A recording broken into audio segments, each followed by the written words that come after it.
What if I were to suggest that you play a key role in the awakening world?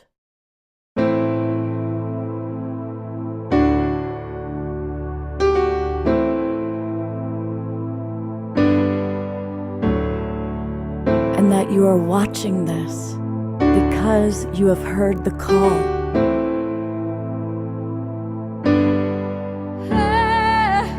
We can start right now by opening our hearts and minds.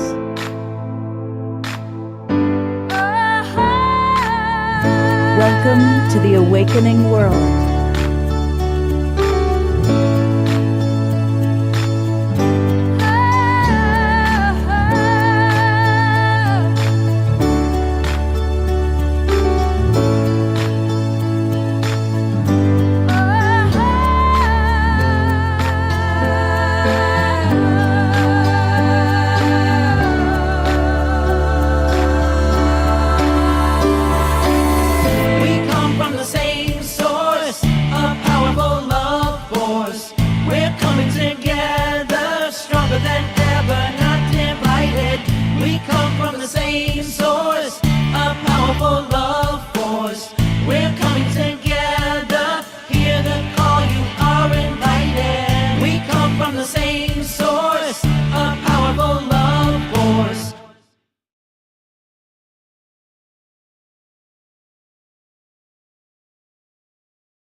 You're muted. You're muted. Thank you very much for pointing that out. Okay, So wonderful to be here with you and with you in person. it's Can amazing. you all believe it? We're here In person. actually next to each other. It's really, really wonderful. You know, that song you just heard, that's Kristin. And So of the course, opening and the Pookie opening Bob. and Pookie and Bob. And we just so appreciate this amazing angel who is here with us in person. We are at the Haven, and it's going to be a very magical evening. So welcome, everybody. And what we thought we would do, just so you know, for the timing, I'm going to chat with Kristin a little bit. I'm going to chat for a little bit with a couple of the other people here in TwinRay land. We are at the Haven, which is their beautiful place here in downtown Ashland, Oregon. And then there's going to be a couple of Omashar songs. There's going to be a meditation. And then the TwinRay will join us. And the TwinRay and Kristin are going to do a Satsang. And a Satsang is described as a discourse in community or a spiritual discourse in community. And so we're going to weave back and forth. We're going to take some questions for the TwinRay while Kristin plays music. So a little music, question, a little more music, Kind of like some the wisdom, Awakening World kind of like the awakening world. is a satsang. It is a Satsang. It is. It's exactly a satsang. There's a theme. There's questioning into the theme. There's music. There is deep feeling and sharing. It's definitely a satsang. Yeah. Thank you. Right? Yeah, maybe we'll have a new catchphrase, the awakening world, a Satsang Yeah. for consciousness. All right, so tell us a little bit about what it's like for you to be here at the Haven. It's your first time here. Well, I would say it is impeccably gorgeous. And everything is just perfectly aligned and high vibration and filled with beauty. And you step in and you feel very peaceful and grounded and inspired and energized. It's really quite something. It is. It's And just setting up in the Haven has been a joy, where sometimes setting up equipment is, there's a little, it's equipment, but you have but there's support. been beautiful, it's been in flow and feeling really aligned. And so I'm very grateful, very grateful. I can't wait to share music in this room now. Oh, So we're gonna have time for like a couple questions from you. So if you've got a couple questions for Kristin specifically, let us know. And I've got one. okay. What's it like for you to perform live? I've never seen you perform live. Well, I did in No, LA, I was gonna say in LA, you did. and at my retreat. And At my yes, retreat, that's true. Well, I would say live, in-person live feels like you're actually able to really tap into everyone in the room in a visceral way. But I would say that online live has been surprisingly visceral as well, but in slightly a different form. But I feel both live online and live in person, there are different qualities, but always qualities of connection. And for me, live in person, live online, that is where the magic is. Whenever people gather in a circle of love, as a musician, I feel like that's where everything gets activated and I'm really able to tune in on the highest. Of course, I still love singing on my own and whatnot, singing in nature, but there is just something when a group of people are holding a space together and then you call in music. There's nothing like it, especially improvisational music live. Do you still get nervous?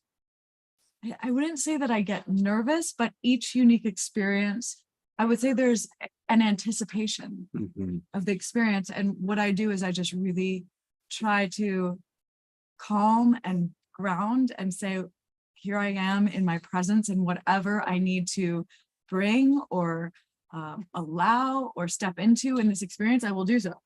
And then that just puts my whole system at ease. So if you are a person who gets nervous before any events or presentations, I highly recommend just first, my number one is that I remember it's a sharing. It's not a performance, it's a sharing. And I invoke the space of the sharing and of the collective, and that we are all sharing and creating together. And right away that sets my whole system just at ease. And then I say, I have everything I need to be present and handle every situation and all of the magic that's going to come, all of the beauty. So I love it. It's a surprise.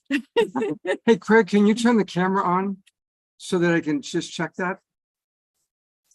And I think I just saw somebody very special that you might want to say hello to. I think you know this guy. You can hear that. He probably does. My beloved is on the screen. Yeah, that is her beloved. All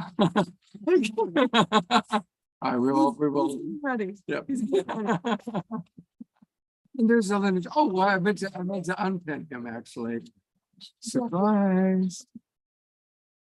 No. This is one of those very spontaneous kind of show. All right, let's see if there's any questions for you. Mark Danisovsky is back with us. All right. Mark, is doing a big gig in Houston. Beautiful. So welcome, Mark. We've got time for one question for Kristin. What have you always wanted to know? What is the question? Welcoming the question. The question. The question. It is the question. Well, while we're waiting for a question, there's Mark Danisovsky. Welcome back, Mark. Hey, buddy. Oh, Mark is speaking, but we cannot hear Mark. We can't hear you. But we love you, Mark. Yeah. We do. Welcome back. Mark was the sound. Mark does great sound. I just want everybody to know he does great sound, except for his own thing. I got it now. All right. Hey, how did it go in Houston? Houston was fantastic. I was at the Alley Theater performing in a 300-year-old Italian comedy called The Servant of Two Masters. It was the birth of slapstick, actually. And it was an incredibly funny show with some of the best actors in the country and standing ovations every night. And they stuck me in a suite in a Hilton for 2 months. So. Wow, nice. But last Wednesday, I played at a Sufi camp. Adnan Sarhan was a great Sufi master who traveled the world. So in New Mexico, I played a beautiful concert in New Mexico in the mountains at a Sufi camp. So that sounds absolutely divine. Yep. Wow. All right, well, welcome back, Mark. We love you. Yep. Okay, we got our question for you. Tarina from Ecuador asks, what inspires you the most? Oh my goodness. Thank you, Dorina.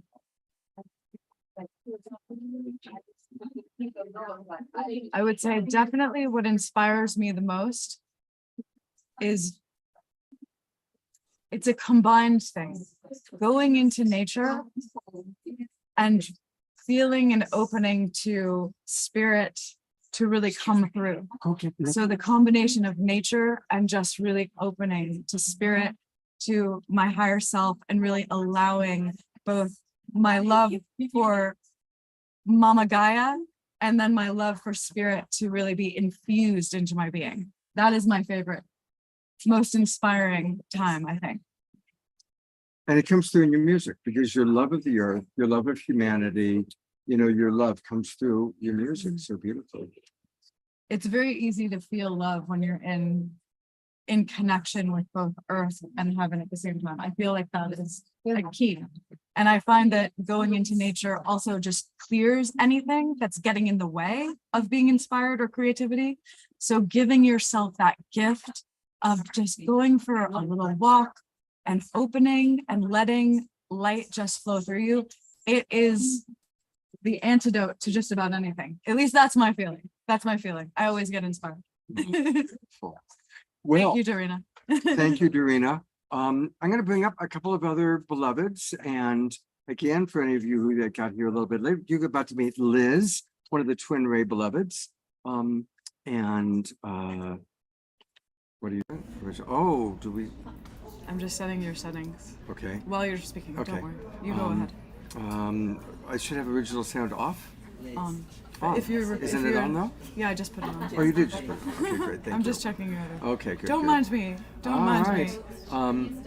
Kristin really, this is from Mark. He says, Kristin really taps into the collective soul when she's performing. I admire her clear connection. And I'm going to give you all a little view. You'll see it in a moment, but this is where we are, and everybody's kind of, there's Tanchila and Charlie. So people are arriving. So say hello to the Awakening World audience. Hello. As everybody's kind of getting ready. All these beautiful beings. Yeah. So, Thank you. so we're going to meet two of the other core members, and then we're going to get started. Liz, do you want to come on up? Are you going to wear jasmine? I was wearing it, and I put on the jasmine. Absolutely divine. Oh, yeah. So there's all sorts of wonderful people here who have moved to Ashland, Oregon to be part of this community. And of course, you know, at the center is the TwinRay, but what I really love is this community. It's a beautiful community. And Liz is one of the wonderful people here. She just got back from Peru. She was in Peru with the beloveds.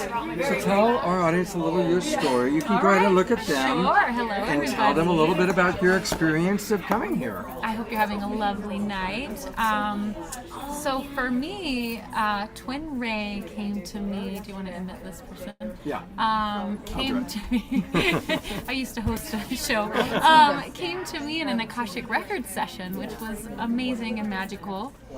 And you can't fight the Akashic Records. So I found myself studying up on TwinRay and just really being extremely impressed when I heard Sanandaji and Shekinah Ma talk, because they were talking about everything that I had been reading on, and all the esoteric stuff, all the astrology, all the religion, and it was like, well, I could keep going down this path and reading 500 books, or these teachers, it kind of seem like they know what they're talking about. They're just splitting seamlessly from, you know, astrology to geodivinity and all sorts of stuff. So pretty quickly I went and looked on, they have a community app at the time, and you could kind of get a feel for who were the other people following them and their teachings, and all I saw was love. All I saw was love. And so it was pretty easy to head in this direction. And I went to my first retreat, and it was just like coming home.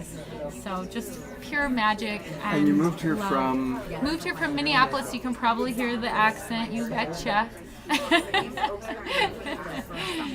So Beautiful. Yeah. And last question, what is something that you've learned or experienced that's really been life-changing? oh gosh, like so many things to narrow it down. I think that everything that I believe to be true about how humanity could live, I've learned is true. After years of people telling me through the programming that it was not. So here's my thing, miracles. Miracles, you can have miracles every day. You just have to be open to them. So being open to the idea that anything and everything is possible every single day. Life-changing, right? Beautiful. Well, I'm going to give you the key to my car. Ooh! See, this is what you See, get if you that's come what on you the get. show. She, The keys miracle. to Scott's car. She needed a new car, right? So there you have it. Thank and you you. make sure somebody's out Okay. there at 7ish. Okay, no problem. Do you want me to bring someone else up? Nicholas. Okay, Yes. Nicholas is Yeah, next. Nicholas. Thank you. Bye, y'all. Much And love. Jasmine Bear is here. She is now the official TwinRay mascot. She's got her TwinRay t-shirt on. And Nicholas, have a seat. So, of course, yoga is a very big part of Awakening World and consciousness. And this is Nicholas, who helps to manage the store, helped create the Haven, and he does all the yoga classes here. And welcome back. Thank you. He just got back from a retreat.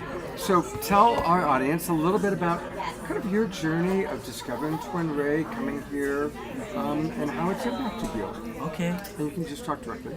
How much time do we have? Like 5 minutes. Well, yoga is my passion in life, and it's not about the exercises, though they are very cool and special. But as we all know, as we're learning, it's about the experience, the union, the connecting to that sweet spot, our truth, which we're all longing for. And for me, yoga is hands down just the greatest practice because it's direct.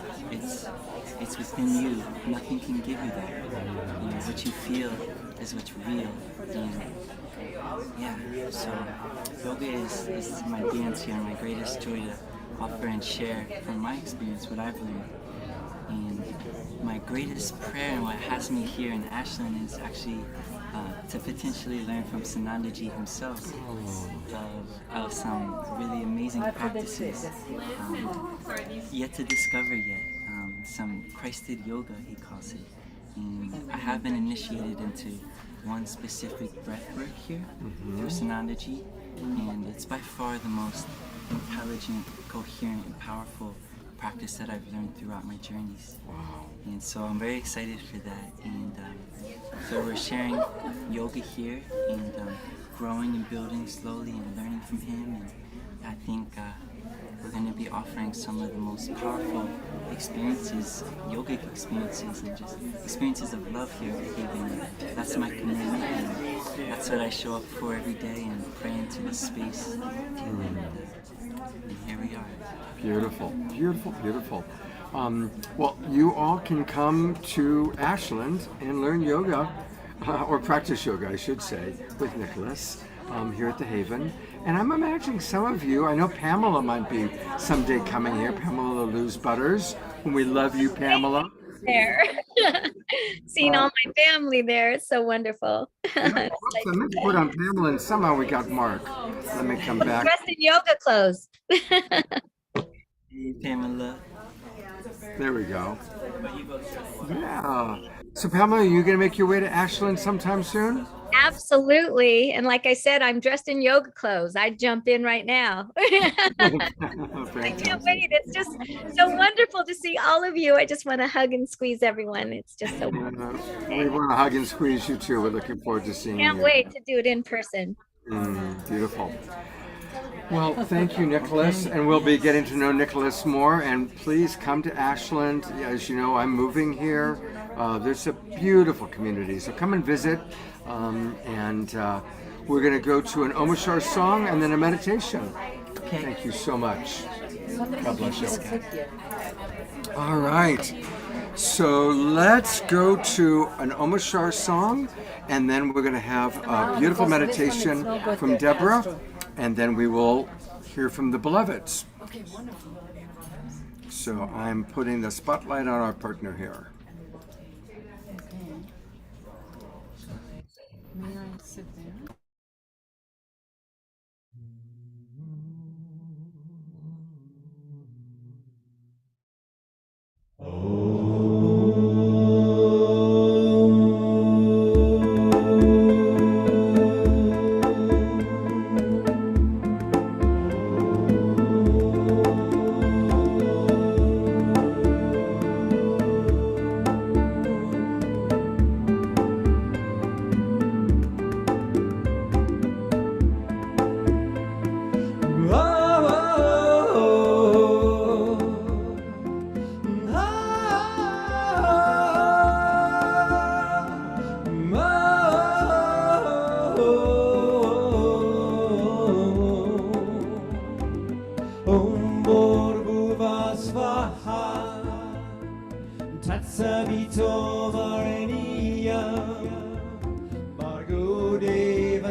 dhimmahi Dhiyo yo na prachodayat Om Bhurghuva Swaha Tatsavito Varenyam Bhargo Devasya dhimmahi Dhiyo yo na prachodayat Om Bhurghuva Swaha Tatsavito Varenyam Bhargo Devasya dhimmahi Dhiyo yo na prachodayat Om Bhurghuva Swaha Tatsavito Varenyam Bhargo Devasya dhimmahi Dhiyo yo na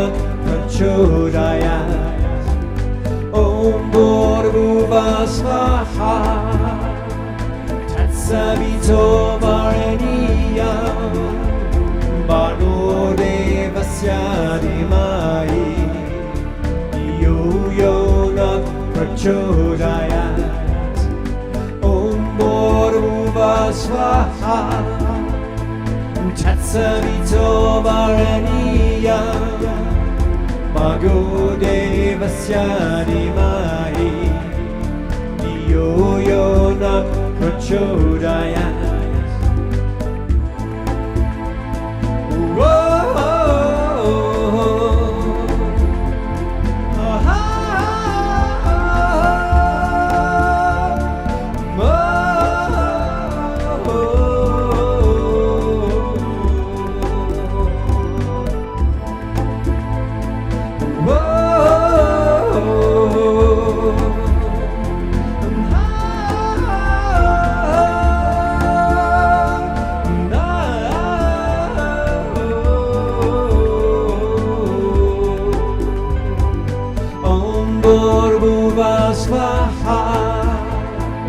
Tatsavito Varenyam Bhargo Devasya dhimmahi Dhiyo yo na prachodayat Om Bhurghuva Swaha Tatsavito Varenyam Bhargo Devasya dhimmahi Dhiyo yo na prachodayat Om Bhurghuva Swaha Tatsavito Varenyam Bhargo Devasya dhimmahi Dhiyo yo na prachodayat Om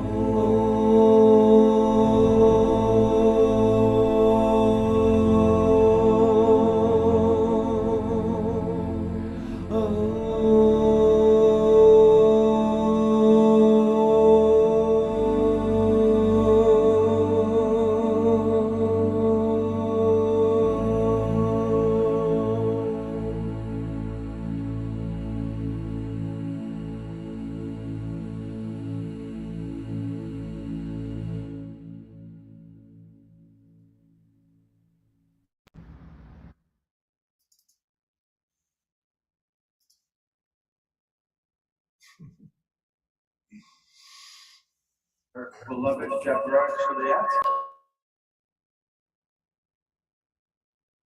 Online and welcome. Can you hear me right?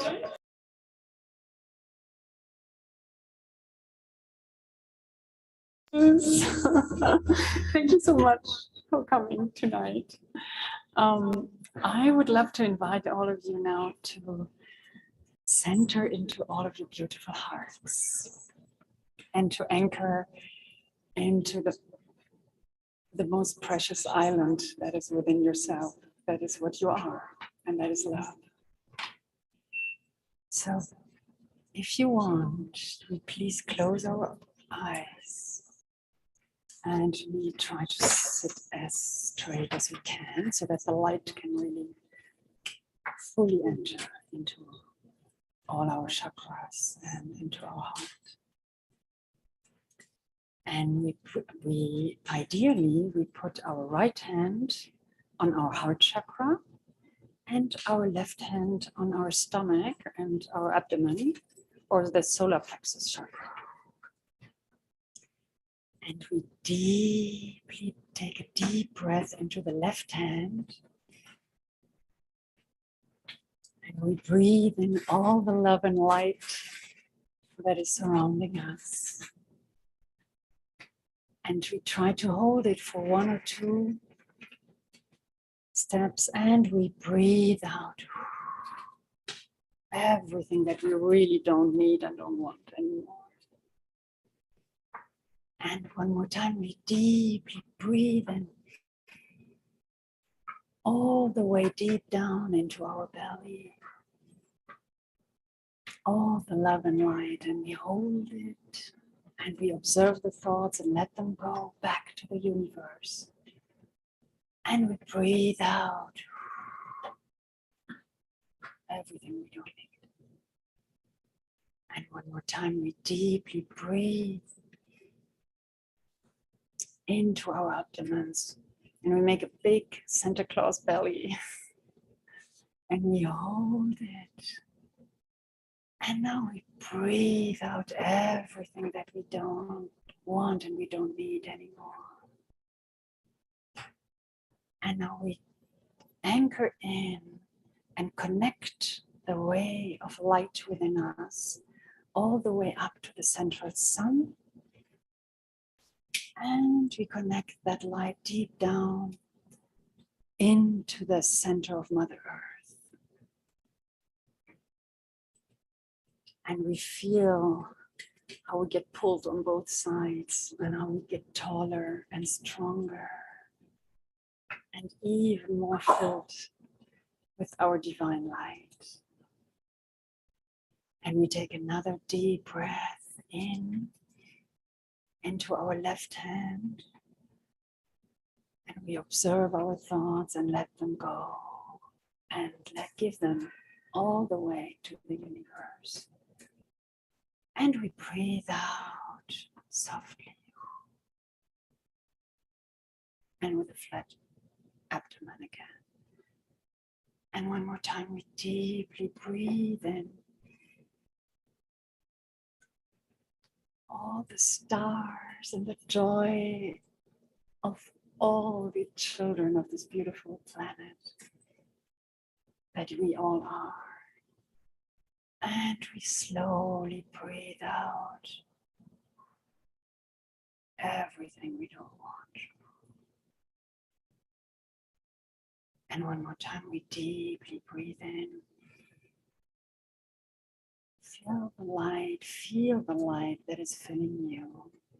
Every particle of your body now is sparkling and lightening up every particle of this planet and the universe, yes. And we deeply breathe out.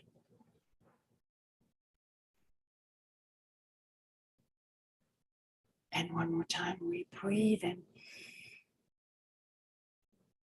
through our crown chakra, all the light and love into our heart. And we let the love fill our entire body. And we breathe out slowly all the darkness that we don't need. And one more time, we deeply breathe in joy and the love. Oh, and I can feel each one of you so beautifully. And we breathe out.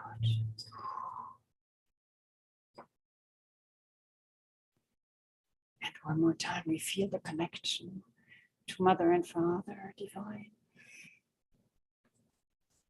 And we breathe out slowly. Everything we do. And one more time, we deeply breathe in. We make a big Santa Claus belly. And we hold it and really get rid of all our thoughts feel the peace within us. And we slowly breathe out. Do we all feel aligned now? Do we feel the 12 o'clock? We are in that beautiful ray that is the center pillar inside of us. That is connecting us with the central sun and the center of the earth. Yes. Beautiful, beautiful. How do you feel? Okay. So one more time, we deeply, deeply connect. And one last time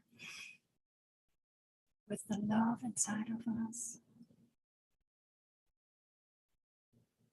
And we hold it and let go of the thoughts.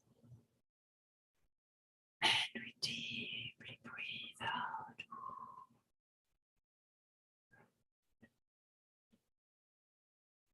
And one more time, we deeply breathe in into our left hand. Make a big belly. And we hold it and enjoy.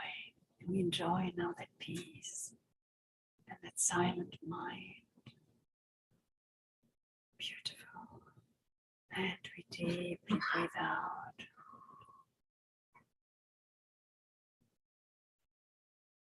And one more time, we deeply breathe in the love. And I can feel all of you absolutely centered and silent and enjoying it.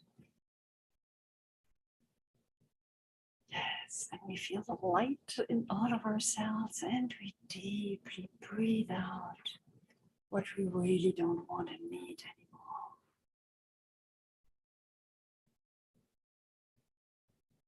And one more time, we deeply breathe in all the love and light and give and feel the roots down in the earth. How centered we are now. Do you feel the stable connection with the heart and Mother Gaia?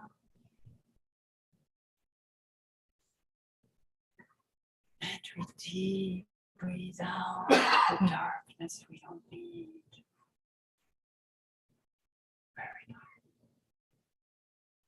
And one more time, we deeply breathe in the love, the stars, the shining light that you all are. Oh yeah, I can feel it so much. We anchor in that love and light that we are. And we breathe out everything that is false and that is not useful for us.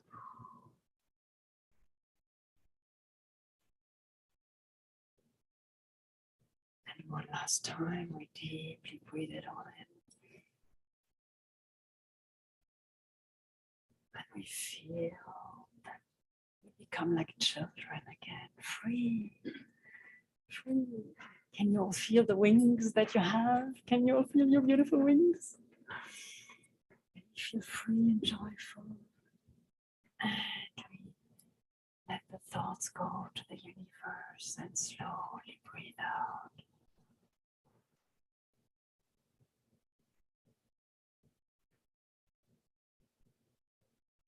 And now we anchor in deeply that beautiful connection with Mother Earth and our sun, our central sun that is giving all the love and all the life to every being. And we send our gratitude for everything that we could experience and that helped us on our path and everything that will happen and is already there for us. And we slowly breathe out everything we don't want. And now we deeply breathe in the left hand. Peace that we want to manifest for the entire planet and the universes. For all the children of the light. And we feel the connection. Yes. And we deeply breathe out.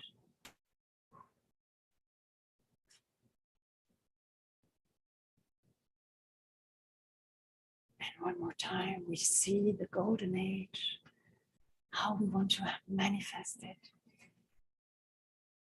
how it unfolds in front of our beautiful eyes. And we send our love and gratitude to all the children of the light so that they can connect to our beautiful love and peace. And we deeply breathe out.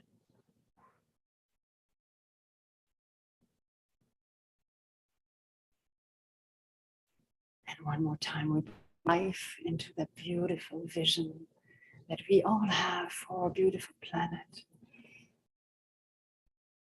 Because all of you are children of the light and you know it. Yes, and we share our joy, and we breathing out, we share all the joy to all the beings everywhere. And one more time, we deeply breathe in the love and the joy and happiness of all the children. We hold that beautiful vision that we have.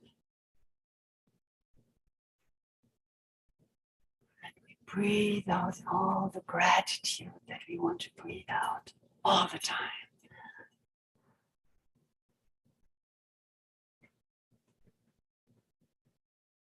And one more time, we deeply into our left hand. Breathe in the peace and the love that I can feel so clearly now. And all, if you want all the angels and all the unicorns and all your beautiful beings that you love so much, they're all invited and they're all surrounding us right now. Yes. All the fairies. And we breathe out slowly, and everything is going to be wonderful. And one more time. We enjoy this beautiful moment in which we are connected and getting so strong. And getting stronger and stronger. And our wings are unfolding, and we deeply breathe out.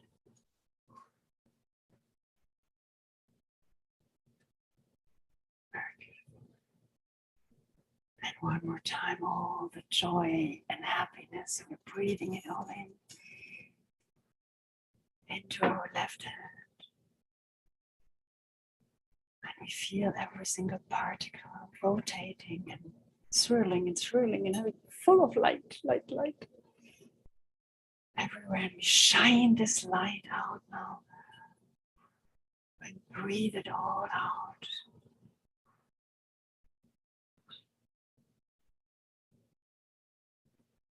And one more time, we deeply breathe in. All that you ever imagined for the golden age. All that love and peace for all beings. And we hold that vision, and everything else may go away. And we deeply breathe out.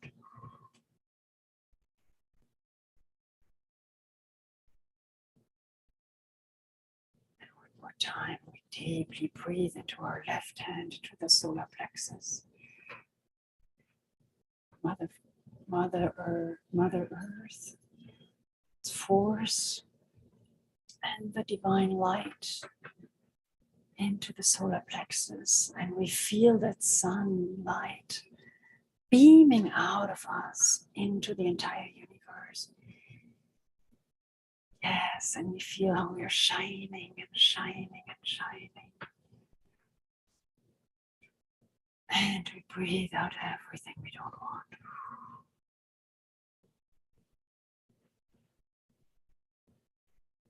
And one more time, we deeply breathe in the love and light and joy that you all came to manifest and to experience every single second. That is your birthright. We feel our beautiful wings, how strong we are, and we breathe it all out. Slowly, slowly, slowly.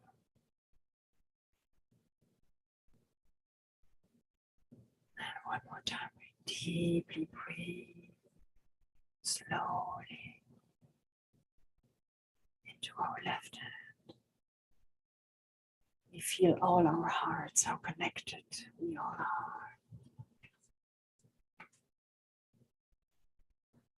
With everyone, we are all the branches of the same tree, and we can feel it. How we are balancing in the rhythm of life all together in peace and harmony. And when we breathe it out together for peace and harmony on this planet, yes. And we take another deep breath in. Breathe in that peace and harmony that we are. And we feel it deeply in every cell from top all the way down through all of our chakras and all of our cells down to the feet. And we deeply breathe out.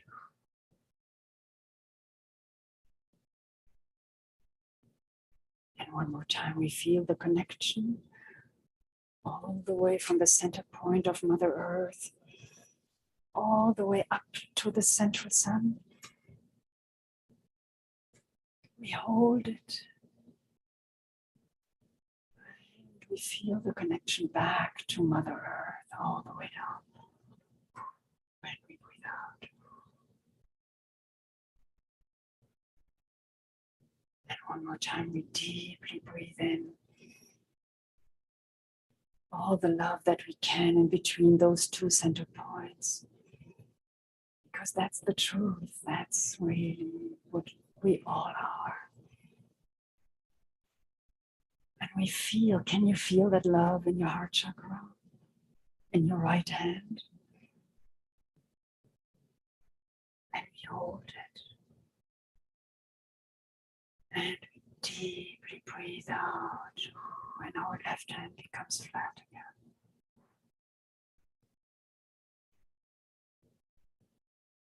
And one more time, we breathe in the peace and quietude in our brain, in our mind. How peaceful we become now. And every thought, we put it into a balloon and let it fly all the way up to the central sun. She will take care of it. And we breathe out.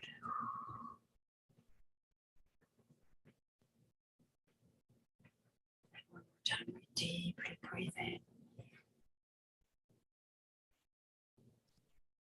The depth of the harmony, the depth of the love, the depth of the silence of the mind. Yes.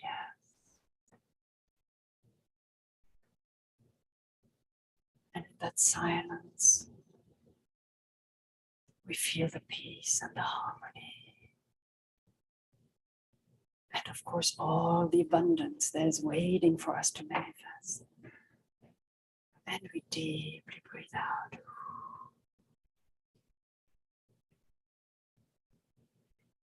One last time, we deeply breathe in the love and the joy and all the light that we all are. And we hold that love inside of our heart chakra. And we feel the connection between all the beings, all of us that we are here. All the beautiful wings that I can feel for all of you. And we deeply breathe out that beautiful peace and harmony.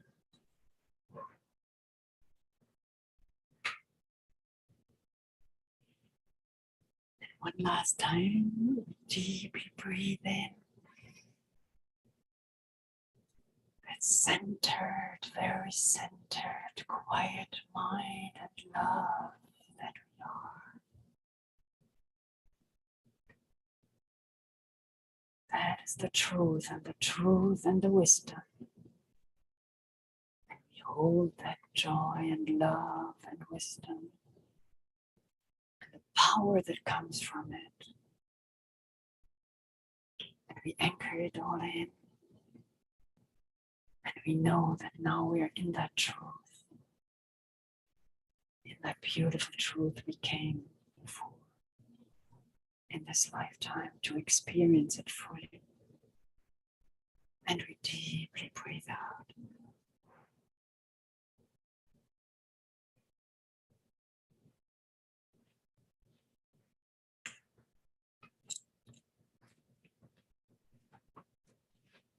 There's the others coming in.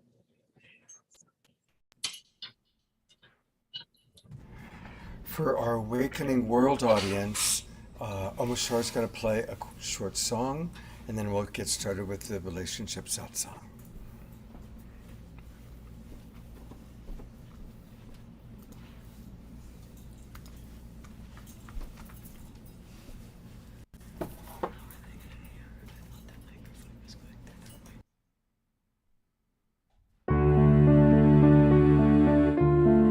What if we could find a way to wipe away all tears and fears, all broken hearts, to clear the way for a brand new start?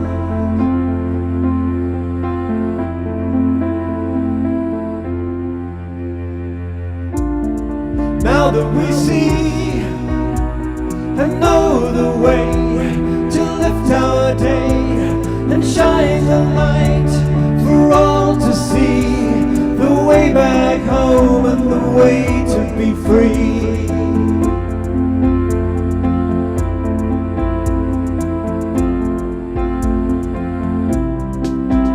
Let our love lead the way.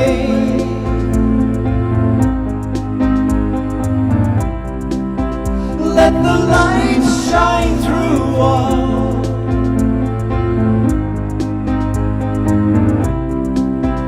Let our hearts and minds be free.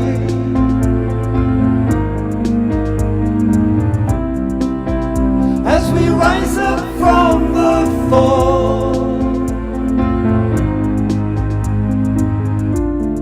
there is a way to see again, to be again, to know the truth and smile again. With an open heart we feel safe again.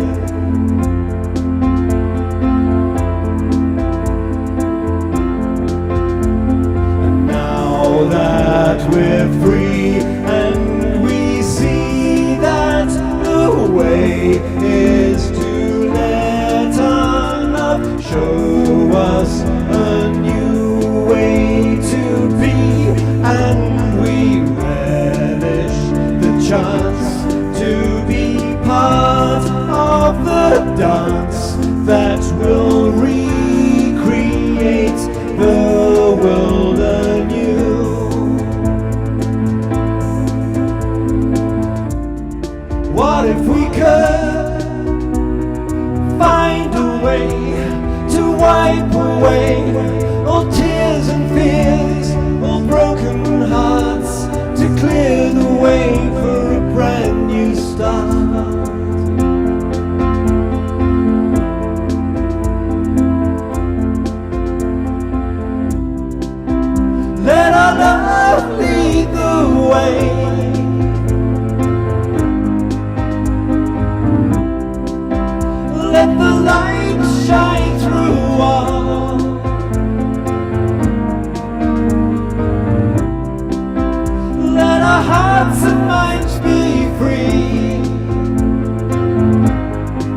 rise up from the fall. There is a way to see again, to be again, to know the truth and smile again. With an open heart we feel safe again.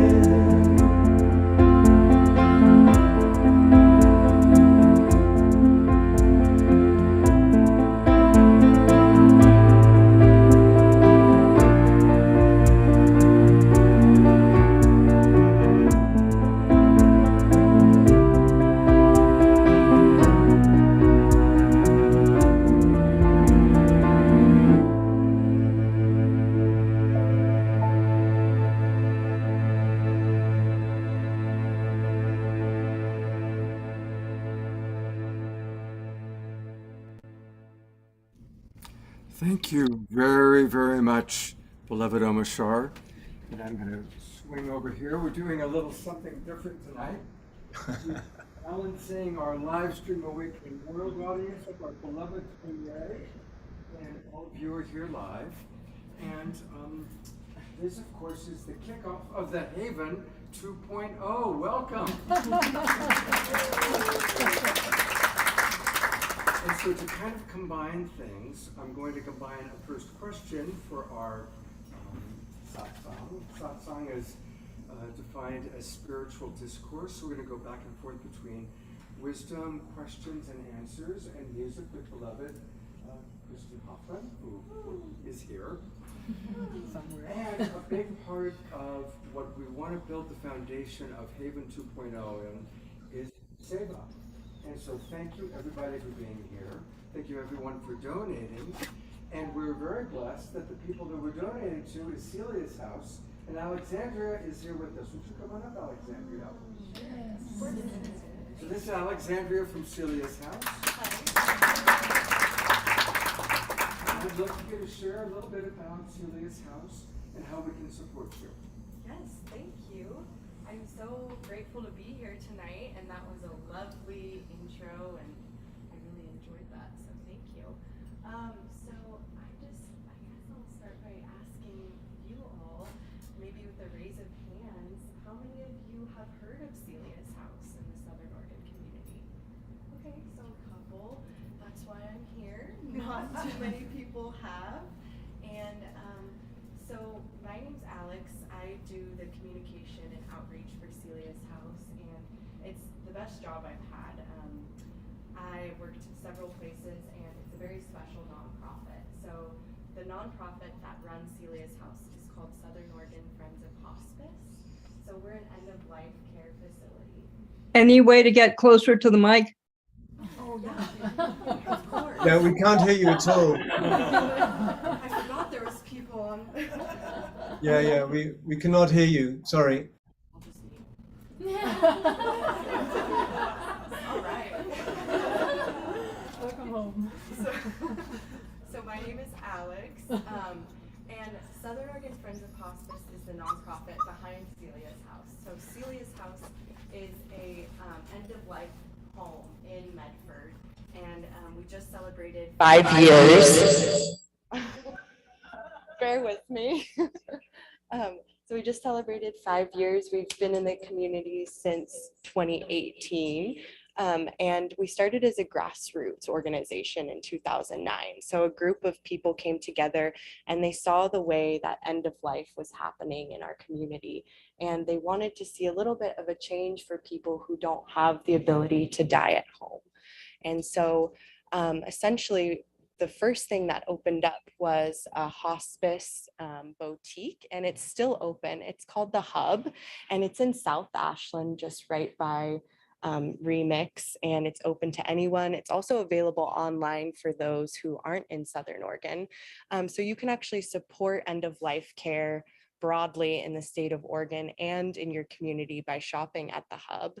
And so the Hub's been open for about 13 years, and eventually enough revenue was given to us to open Celia's house. So the whole time the goal was to open this home for people who can't pass at home, but would like to pass in a home-like setting. So there's 12 rooms at Celia's house, and all of our beds are Medicaid eligible now.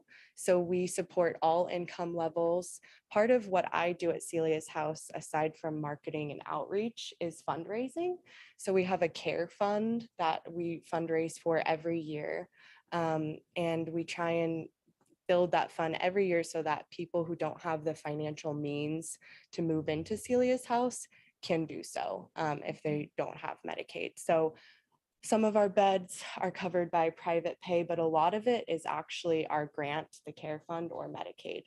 And so we partner with 4 hospices in the area. I'm sure a lot of you are familiar with Asante and Providence, and there's 2 more. And yeah, it's a great place to be. We have so many stories. I was just talking to a woman the other day, and she came to me in tears. Her mother just passed.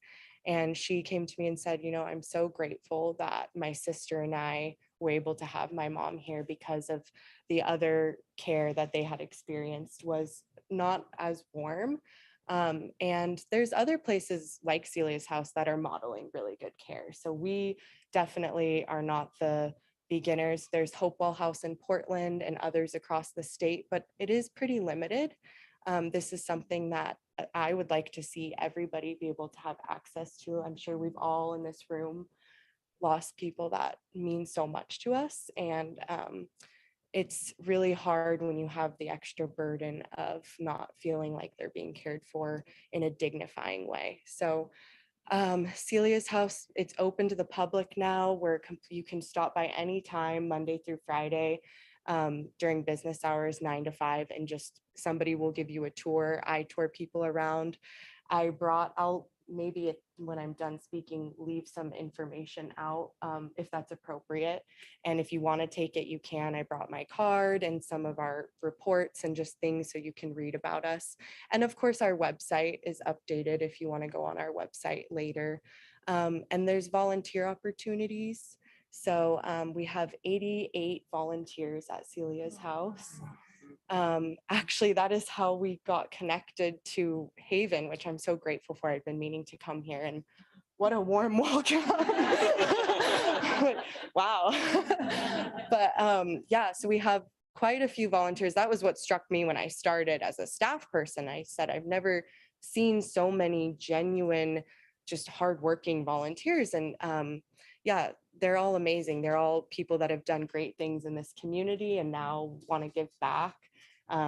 And yeah, it's a great place. I encourage all of you to reach out to me, or I'll leave several other staff members' cards. And yeah, I feel very lucky to be here tonight. And I hope if anyone has questions, I can answer if I didn't cover everything, but I just appreciate everyone's time. Thank you.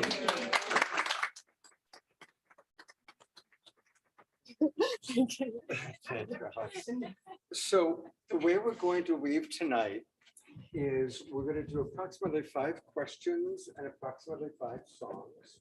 One request for Irene or Ray, I texted you a couple of pages of a song that Kristin needs printed out. Okay. And let's go ahead with our first question about Seva and how that fits into this community. Beautiful. Well, before we begin, I'd like to just present Shekinah Ma, as she won't be speaking tonight. She's been in deep devotion through her transmission of the songs that she's been working on for the album, and she's in full transmission tonight. So she's going to be in more silence transmission tonight, and it's really been amazing to see both of you in such co-creation and support, and it's been like very, very late nights for Shekinah Ma, working to both of them actually, but working to like 2 a.m. in the morning on this amazing album. It's definitely going to be phenomenal. I've never heard of anything, but of course I'm biased because I can't help it. But no, it's really special. It's very ceremonial, very,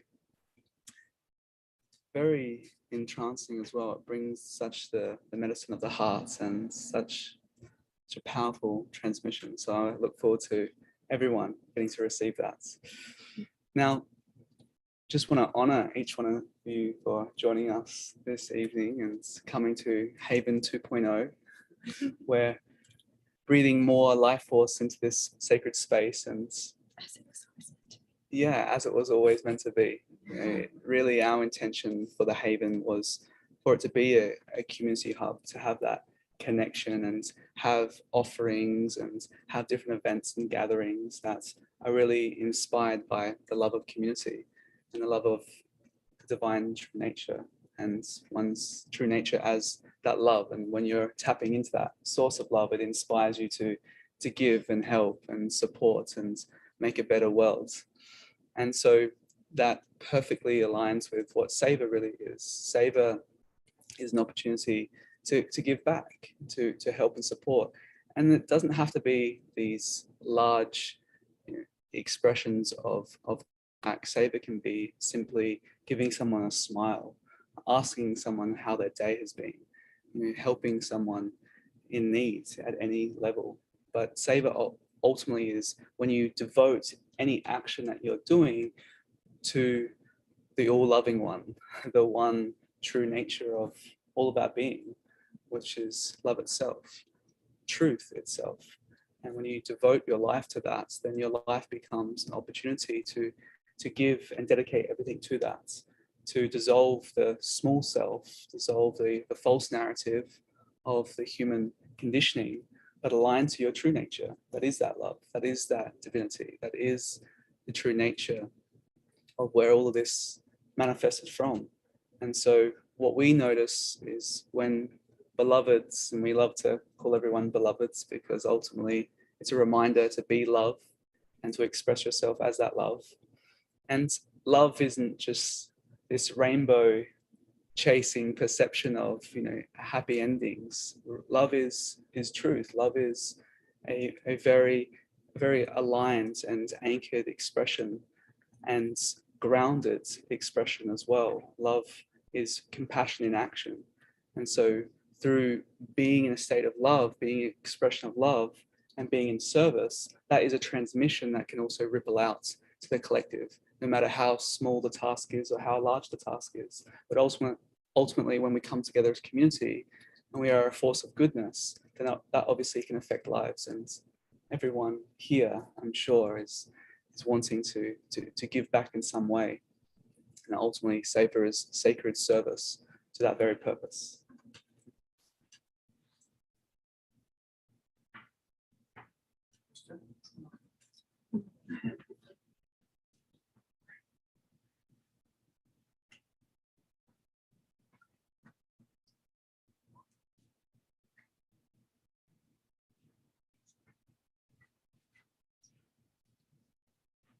Such an honor to be here.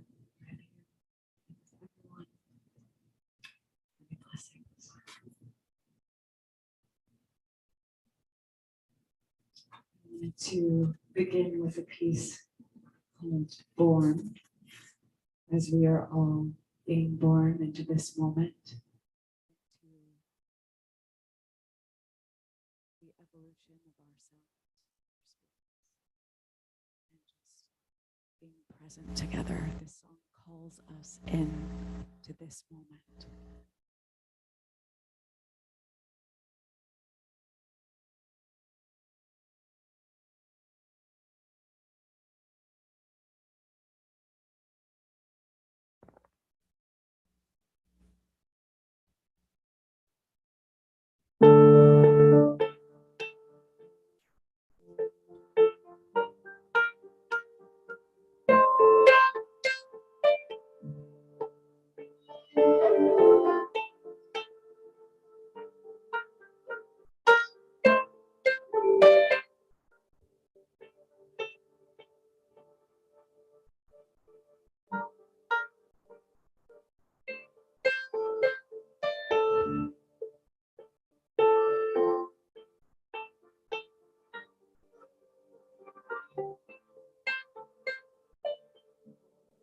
Can't hear.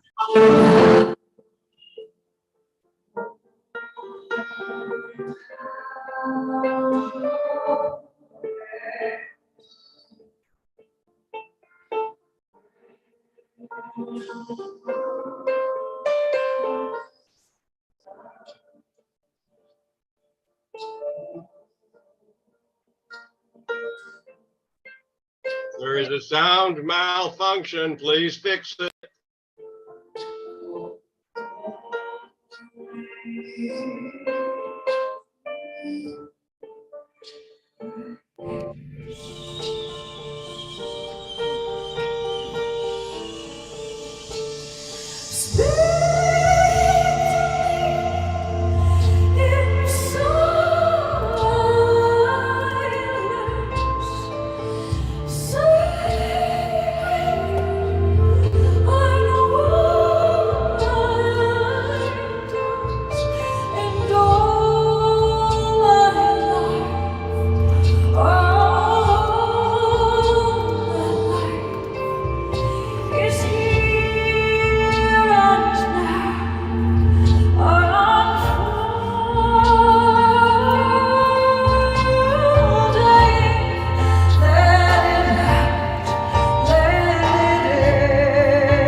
Thank you, beloved Kristin.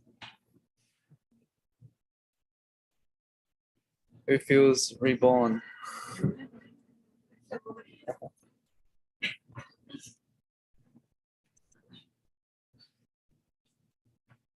So we want to open up the semicircle and also just answer questions as we're here in sacred satsang. You know, satsang is also just singing from the heart, just speaking from the heart and expressing wisdom from the heart. And satsang doesn't have to be, you know, a teacher sitting on a chair. It's each one of us contributing to the space. It can be a child that's newborn that doesn't have to say a word, but can be in complete transmission from the innocence of their hearts. So satsang isn't such a formal thing as it is just a co-creation that we all partake in. And so this opportunity is to really answer and speak into anything and everything that beloveds would like to know or ask. So wanting to keep that open. We have a question from the Awakening World audience. Okay. Juliana in Ecuador asks, Ecuador. what advice would you give as to how this beautiful energy and community that we're in be replicated around the world? Beautiful. Let's let Shekhinah transmit that through telepathy. She's talking so much tonight. She's very talkative. It all really starts internally. You know, this came about through the love of each other, the love of wisdom, the love of truth. And when one taps into that authentic power inside oneself, you start resonating with others. You start feeling more connected, not only with yourself and with the universe, but with each other. And as you start experiencing that common unity, which is ultimately the love that you truly are, that unifying quality, that moves through you. And so how it manifests is quite effortless when you allow it to, how it moves through you, how it inspires you. And then everyone has their own genius, everyone has their own abilities, everyone has their own skills, and contribute them together. We can create like a micro expression of everyone's talents and everyone's colors and of the palettes of life, and ultimately connecting back into the hearts. There's this beautiful song inside each one of us, whether you're a singer or whether you're not, but you may express that song through art, you may express that song through words, that you may express that song through actions. But ultimately, when we come together and we express the song in our heart, the true deep meaning in ourselves, there's nothing that we can't accomplish. And so it helps to have a nice container. It helps to have, you know, big crystals and hold the frequency. But ultimately, each one of you are crystals as well. And ultimately, it's about coming together under the purpose and the direction of something that truly is indescribable. But when you tap into it, life makes sense. And when you start resonating with others and you start coming together in containers, you start cultivating more light, then there's nothing that we can't achieve together. So we start with every breath, we start with every step, we start with every day. And ultimately we start by acknowledging that we're all one, where we truly are, beyond the masks, beyond the persona, beyond the identity. We are truly just one divinity. And however we choose to manifest that into the glory of this world is up to us. So I would start with love and end with love and continue with love.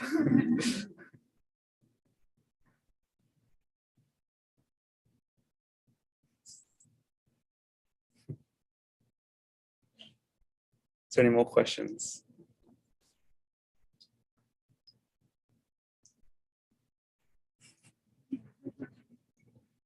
So everyone's silent. That's perfect. So, as we begin with love and end with love and go through our daily lives, you know, we experience different agitations, different agitations that may take us out of our balance or harmony, peace. And what is your advice to kind of go back and maintain that, and to, you know, we're in this process of remembering who we are, Yes. but when we've been trained to be someone else completely, it's easy to fall into that habit. That's a beautiful question, and I'll repeat that just in case not anyone heard us. But you know, it's all nice to hear about beginning with love and ending with love, but what about in between, and when we get triggered and we get agitated? What's it mean then? Like, where's love then? And how do we remain in that state? And that's a great question, because ultimately coming together in community doesn't mean that everyone's perfect and everyone's all of a sudden a saint. You know, we've got to remember, a saint is a sinner that never gave up.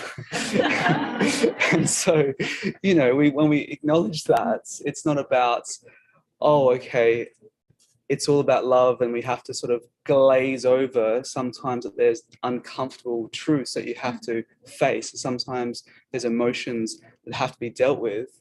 And it's not about having a veneer of everything being perfect and put the serenity mask on. No, it's about being courageous. But that's why we said in the very beginning that love is not this idealistic rainbow chasing world. Love is truth. And sometimes you have to confront yourself by giving yourself that tough love. But it's not really tough. It's that you have to go deep inside yourself to be honest. And when you're honest with yourself, or honest with the parts and pieces that don't necessarily, you know, feel comfortable in certain environments, you know, that's an opportunity to love yourself greater. You know, when we are confronted with things that make us uncomfortable, we forget that life's actually teaching us mastery. Sometimes there's these uncomfortable situations and we think it's the external problem. It's the person, it's the situation, it's what's happening in my life that's making me feel this way. But ultimately, it's happening because life is truly initiation. The reason for the soul's incarnation is solely initiation. And as you are initiated at certain levels, you know, what is initiation? Well, initiation is the opportunity for life's mastery. And when you step up in life's mastery, whether it's in relationship setting, family settings, you know, career settings, you know, just in communal settings as well, everyone acts as a mirror of one's unconscious minds. And when you're in a trigger, the opportunity that the choice ultimately is, like, there's the choice of love and there's the choice of fear. Fear is the blame shame game that basically says that I feel like this because of you. Love is the acknowledgement that this is happening in order for me to rise, in order for me to actually acknowledge what I have to work on. It's happening for you.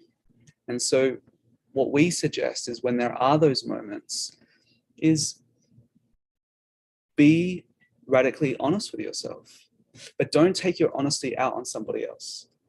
Don't take that honesty out on somebody else. Acknowledge your feelings, acknowledge how you're feeling. Don't suppress it, acknowledge it, accept it, but love that too. You embrace that too, in a healthy way. So we sometimes are quick to stop. We're quick to not stop and actually react. And it's sometimes the long game is to pause and actually respond. And we love the word responsibility. You know, it's your ability to respond with greater mastery, greater virtue. And that's ultimately when you pattern recognize that when you respond in a way that's makes you feel bad, makes the other feel bad, and you respond in a reactive, programmed, conditioned way, when you respond in that way, it's going to create the same outcome. But when you pause and you stop for a moment, and you just stop and recognize your feelings, and you say that how I'm feeling, you know, accept fully how you're feeling, but acknowledge that has nothing to do with the partner, with the child, with the sibling, with the family, with the environments. You actually give your power back to yourself. instead of giving your power away consistently, you return back to the true authentic power that lies inside you, where you have mastery of your reality, the situation before you. And when you have mastery and you're not triggered and you're not reacting consistently, then all of a sudden your life becomes peaceful. And all the pieces that have been fragmented through the traumas and the dramas start coming together in a cohesive nature. And you just want to come from that space. And then that sometimes can trigger somebody tremendously when you're just not going to play that game. You're not going to play that game with them. It can be so triggering for them. It's like they want to reel you in and reel you in. But the act of love is to have actually compassion for what's actually happening.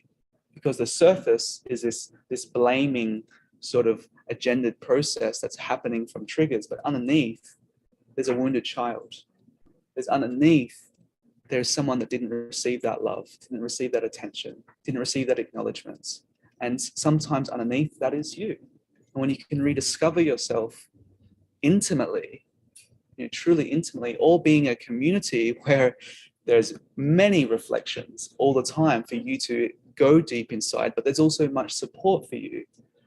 When you have that, then life becomes simple. Doesn't mean it's easy, but it becomes simple. And when you find the simplicity of the coherent signature inside you, which ultimately is unconditional love, when you really tap into that, you don't take life for granted in those moments. We're so quick to take life for granted, and we forget how much of a miracle this life is. We just want to blame this person and that person. We forget how limited many of us have the time on this planet.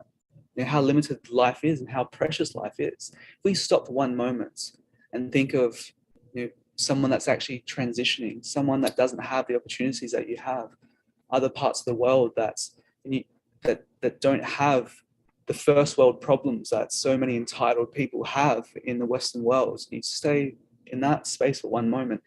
Your thoughts and ideas of problems dissolve like dust in the wind.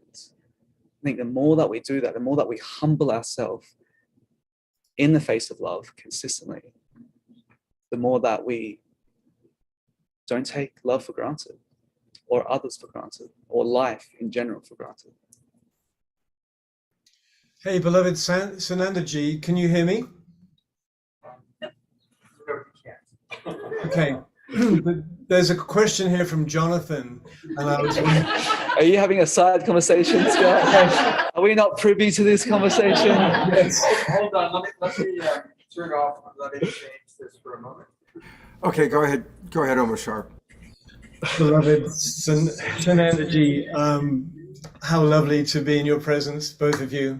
This is Omar Shah, and I'm just looking at the chat box, and our beloved Zoom brother Jonathan would like to know what he feels like. I'd like to know what he feels like helps to connect with non-physical beings such as gurus or guides. That is Jonathan's question, and I did it. There we are, Jonathan. So namaste. I'm gonna leave now. Thank you so much, Omar. Before you go, maybe just repeating that question so we can hear you. Okay, this is Jonathan speaking. I am channeling him. I'd like to know what he feels helps to connect. He, I imagine, is you, Sanandaji.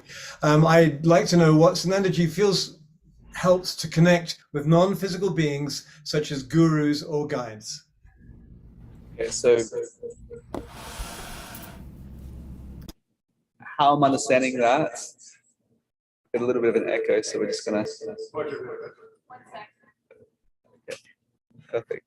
So how we're hearing that and understanding that is, what does it feel like to connect with non-physical beings such as gurus and teachers? Is that what can help, or how best to? Yes, how best to connect. Okay, well, ultimately, the true guru is the true self inside every single being. So when you silence the mind and you silence and you get into a practice, whether it might be dancing, and dancing or twirling might just completely get you out of your mind and into an altered state. It might be meditating and being in stillness and silence. It might be just watching a beautiful sunset, a beautiful sunrise. It might be interacting in nature. It might be just looking at a loved one or feeling or remembering a loved one. It can be any precious moment. It can be poetry, it can be music. But ultimately, when you get out of the way of yourself, there's this powerful opportunity every single time that happens. Just plug back into that true nature. And again, I keep saying true nature. And the reason being is because we sometimes become so convinced that who we are is our name and our role and our body and our emotions and our responses, but we forget to look beyond all that. And when we have a moment that looks beyond all of that and taps into this slipstream of universal consciousness, it allows one to tap into really anything and anyone, anywhere, because ultimately we are all one as consciousness. And so connecting to a non-physical being, there's another aspect that's important to recognize, is that some beings that don't have bodies perceptually, but they have more etheric bodies. Just like we have a physical body, or there's also an energetic output of this physical body, which we can call a subtle body, subtle energy, or also acknowledged as like a bioenergetic field. And so certain beings retain the sheaths of their bioenergetic field, and they live inside a more of an energetic body than a physical body. And sometimes, you know, you can actually tune into them when you start tapping into that vibration. It's almost like when you slow down and you look out into the horizon, you sometimes can see these little particulates of energy just flying around everywhere. Who can see that? Who's ever seen that when you sort of go into more of a meditative state and you glance out and you see all these little particles of energy, but you didn't see them before? Where'd they come from? They've always been there, but you don't see them. But when you slow down and when you start tuning in, you start tapping into that energy. Well, sometimes when you come into a certain resonance, you can connect with beings that have preserved more of their energetic body, more their subtle bodies. And ultimately, the ability to do that is to raise your frequency and purify your heart. And so, you know, how, for example, I have had contact with what would be perceived as non-physical beings, you know, throughout my childhood. I was always talking to myself. and my earth mum would always say that I was talking to my invisible friends, but I didn't think they were invisible, because they were there to me. And honestly, that's just through the innocence of the inner child. So the more that you tap into the innocence of your own inner child, the more that you can tap into these unseen realities. You know, what we see with our eyes is just a small, tiny spectrum of what is actually out there. And what we've found is the only way to tap into the full spectrum is through the spectrum of a pure heart. So I hope that answers the question. You got a thumbs up from Jonathan Robbins. Okay. Okay, great.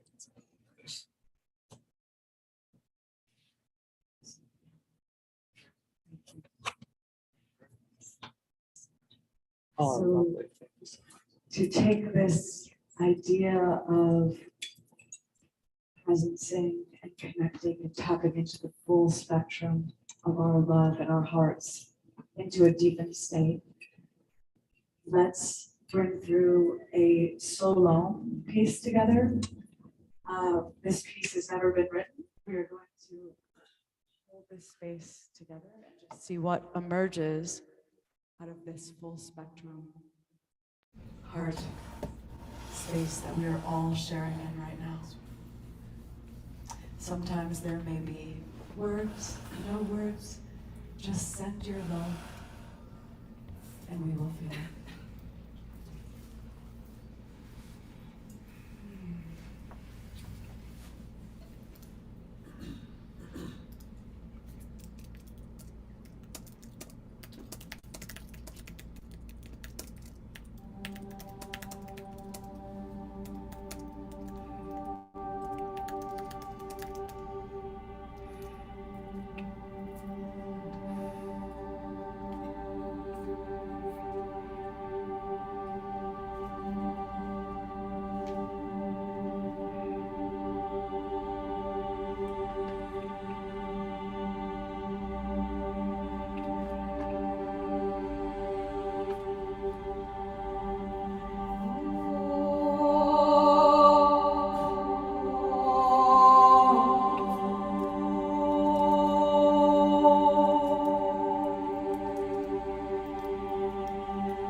too tired to see.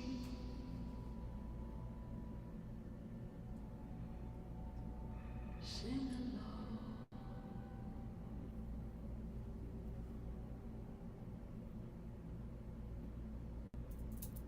These hearts are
Thank you.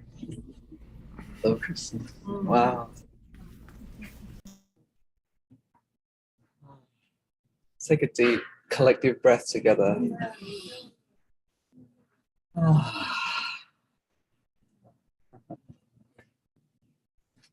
Beautiful. No, it's such a beautiful opportunity to acknowledge the lightness, acknowledge the expansiveness, acknowledge how connected you feel possibly to yourself and others when you are touched by an amazing artist or a song or a moment or nature. You know, there's a reality that isn't separate from this reality. There's actually not just a part of this reality, but is the foundation of all that we can perceive and can conceive in life. And when you tap into that, and you experience an untold bliss, an untold truth that's almost been hiding from you your entire life. And when you tap into that and acknowledge that, and bear witness to that, become absorbed to that, it starts revealing who you truly are and what all this truly is by unlearning all of these misperceptions that we've once had or once held. And so the love that we keep speaking about, you know, there's a practical aspect of it, of how it can help you in life, how it can guide you in life, how it can heal you in life. But there's an untold bliss, the true unconditional love, the divine love, that if you touch it for a moment, if you experience it for a moment, it dissolves all elements of suffering. It dissolves all misconceptions. And it ultimately frees you. But the you that it frees, this is where it gets a little bit tricky and somewhat of a paradox, because the you that it frees is the aspect that never was actually you, because you were always that freedom. You're always that love. So almost it pauses time and space, and you come into contact with something that opens you up to the rawness. And sometimes to get there, you have to be brought to your knees. Sometimes you have to be touched by an unseen hand. But when you are blessed enough to come into contact with that divine presence, it allows you to make sense of all of this, allows you to put all the pieces back together, and it ultimately frees you. So everyone's truly looking for that freedom. And that freedom is obviously inside us. But when we come together and embrace the freedom that we truly are, embrace each other as the freedom that they truly are, then that can emanate and ripple out to the world. And so our greatest intention is for each one of you to reach that freedom and taste that nectar of the holy love that has an endless supply. And you don't have to wait to transition from this life to experience it. It's waiting for you in this life. It's waiting for you right now.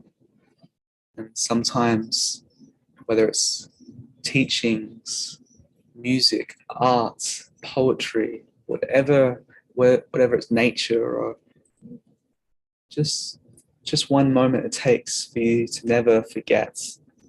When you touch that and tap into that, then all you want to do is light it up in everyone else that you see. And ultimately, that's what birthed this community, and that's what will continue to spread this community.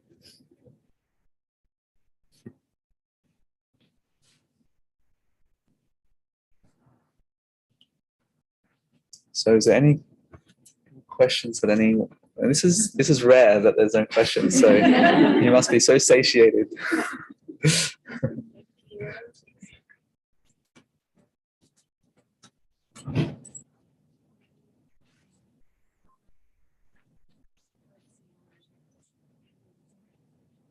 this experience that one can have.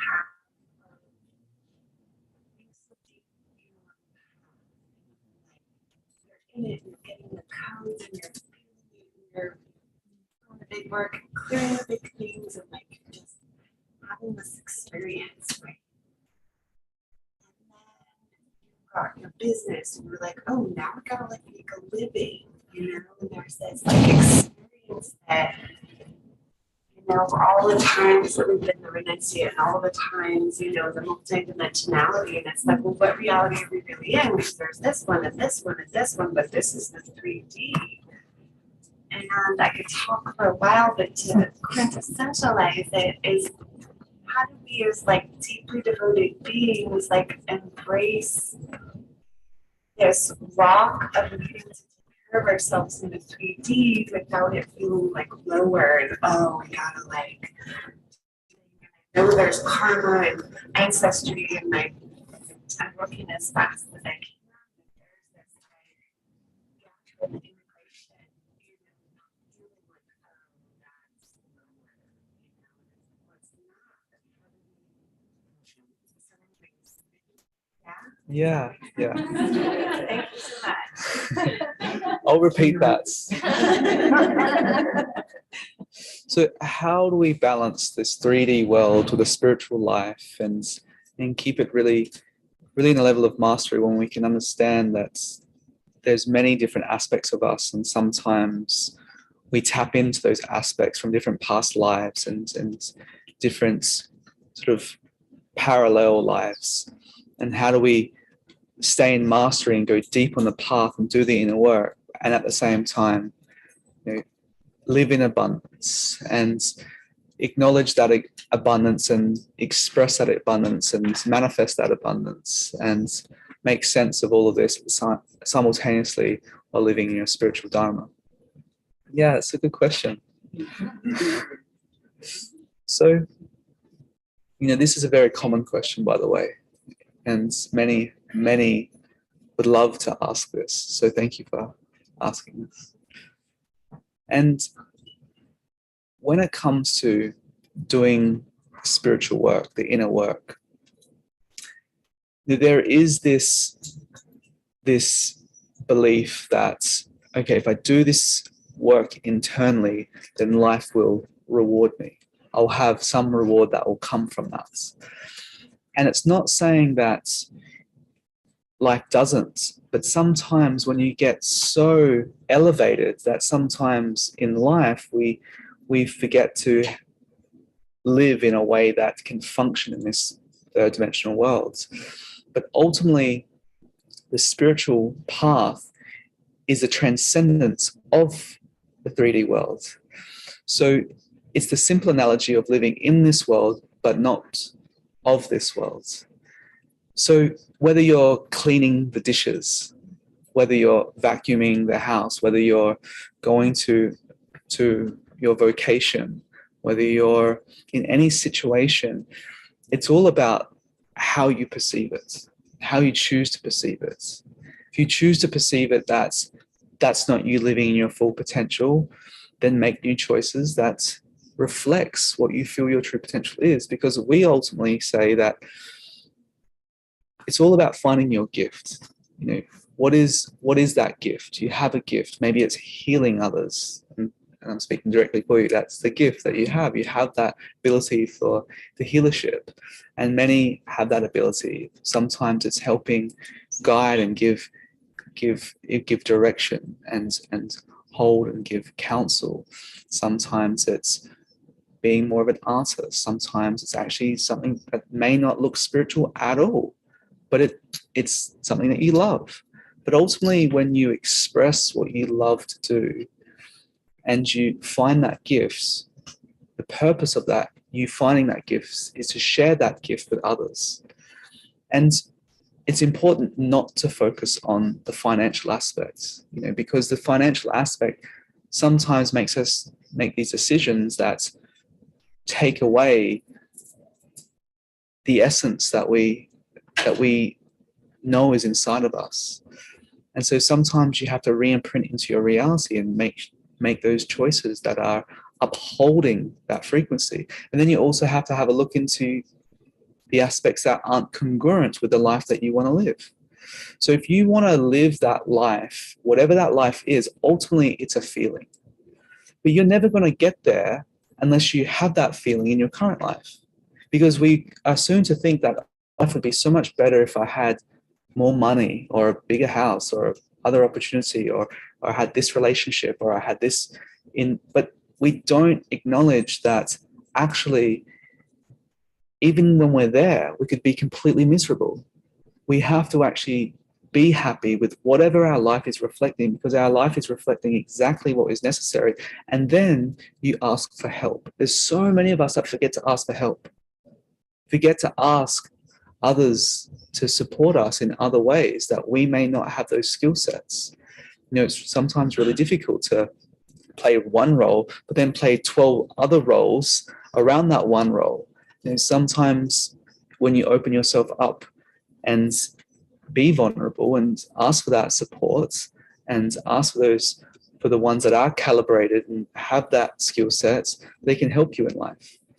But going deep down a spiritual path, there can be a tendency to get really serious.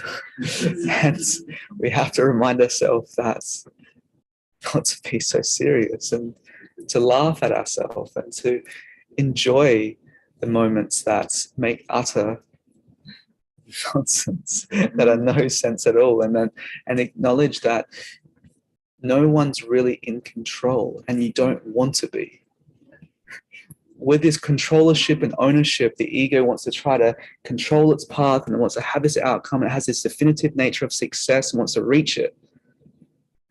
That is such nonsense. It really is. When we can actually acknowledge that we have no idea what's going on. We have no idea what's going on. And we don't want to. Truly. When we give ourselves so intimately and we surrender to what life does, it doesn't mean that we don't take our responsibilities and we don't take care of the livelihood. Of course you have to generate a livelihood. But in antiquity, it was important to have a very strong foundation before you go down the deep end of spirituality. It was very important to have livelihoods set up, have shelter, have security, have these things set up so you could actually then embrace those deeper levels of questioning all of existence and really doing the internal personal work and dissolving all the false narratives and the conditioning and overcoming that and transcending that. But sometimes when one doesn't have those securities in place and one's born as a light being and doesn't really make sense of this world. Well, of course you don't make sense of this world. This is the only planet that we know of that you have to pay to live on it. It's like, what's going on here? What's happening? And of course it doesn't make sense. It's completely ridiculous.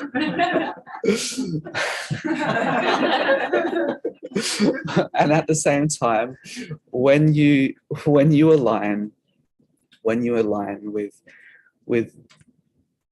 what your gifts truly are, and you align with others. Sometimes ones want to do it all themselves, and they want to manifest it themselves, and they feel like they have to do it themselves. That's one option. The other option is partner with others that can help in the blind spots and the skill sets that you might not have. And then more and more of that co-creation can actually contribute to each other and contribute to a greater cause. And so our belief is that when you become so embodied of the frequency, of the feeling, of the vision that you wish to manifest, you don't chase life, you attract life. And that's the secret. Like, that's really the secret. But why don't we attract the life? It's like, oh, I spend 5 hours in prayer and meditation and it hasn't arrived on my doorstep. What's going on? Well, that's the inner work. Then it's like, okay, so what programming, what 5-year-old was told that money doesn't grow on trees? Well, it's made out of paper, isn't it? It's like, so what 5-year-old was told that you have to, this image of success, especially in the Western world, is this idea of success looks like this pretty picture. No, success is having a pure heart, a virtuous nature, and a smile on your face. When you close your eyes, you feel peace. When you open your eyes, what can I give? How can I show up? Like, that to us is success. And, it's not about attaining these high exalted spiritual states. It's about absorbing all aspects of the spectrum of life and grounding that into the here and now and being completely present and fully accepting all that life has to offer, because ultimately it's a reflection of your own creation. And you can either be unconscious of that creation or you can be a conscious creator. And when you partner with other conscious creators, then you have a very powerful field. And that field of resonance attracts that light frequency into your reality. And it all starts with a belief that you're worthy. You're worthy.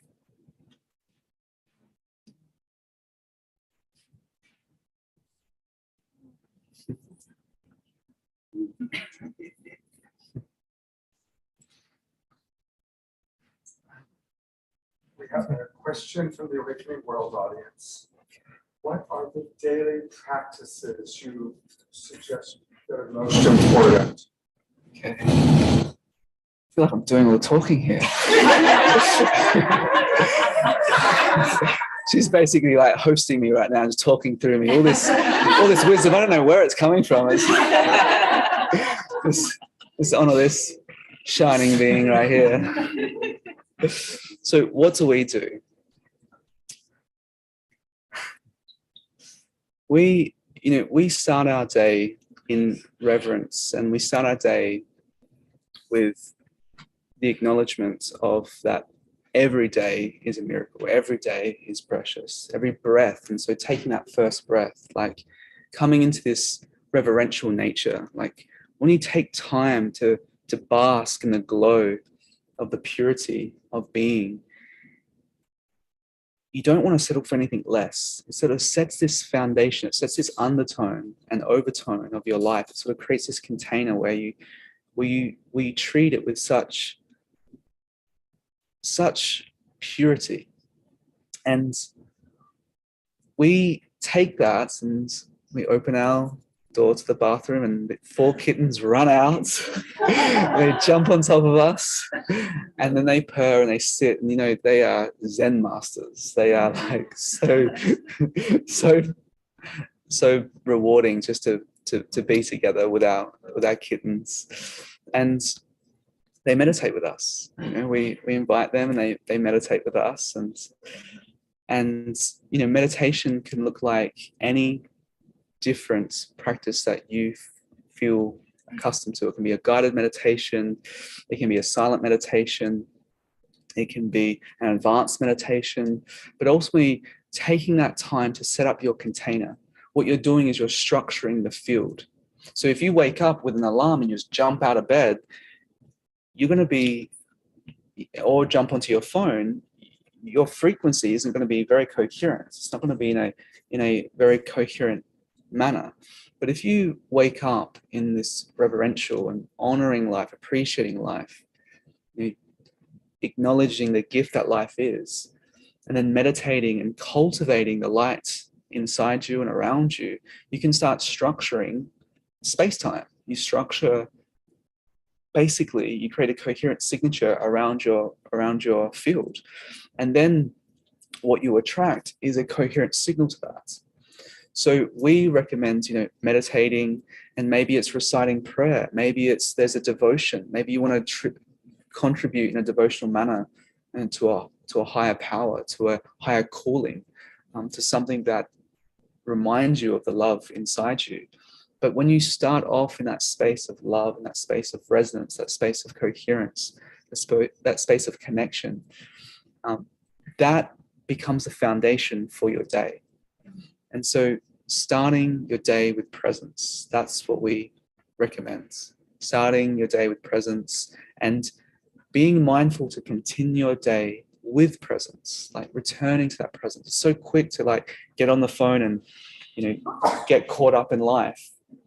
But it's important to have those reminders. Come back to your center, come back to what we call 12 o'clock, true north, which is basically a very simple technique, which is visualizing an arrow pointing up at true north, or the small and big hand on the clock pointing at 12 o'clock. And if you do that consistently, you come into this vertical alignment. You have this powerful technology that is your human biology, and this energetic field, this bioenergetic field. When you learn how to master your energy, and you master sort of the invisible energetic expression of your being, and you start tapping into this wisdom inside you, you start becoming really present with life.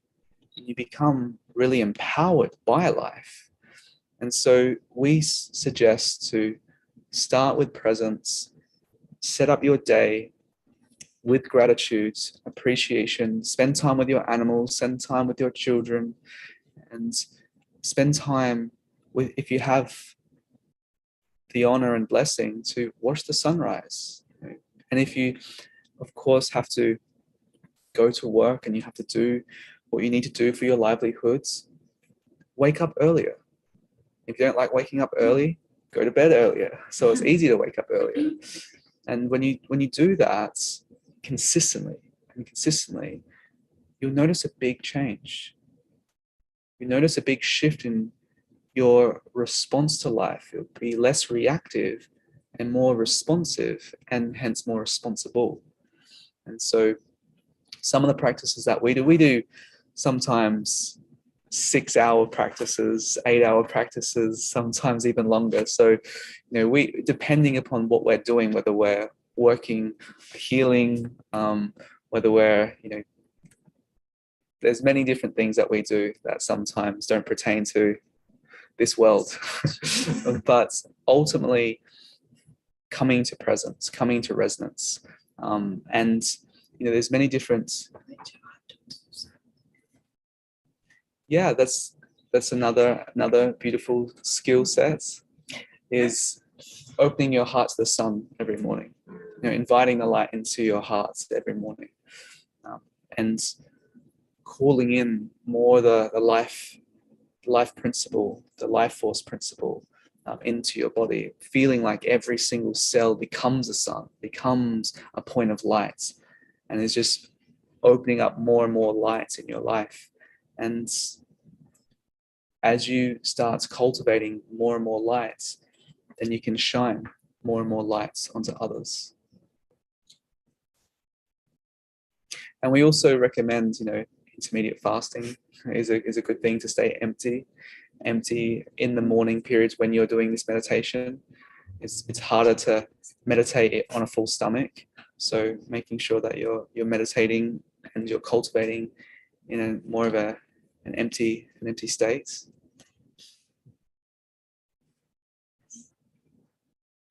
Okay. Yeah. There's one last question, and that's, what advice do you have for someone who's struggling with loving themselves? Mm-hmm.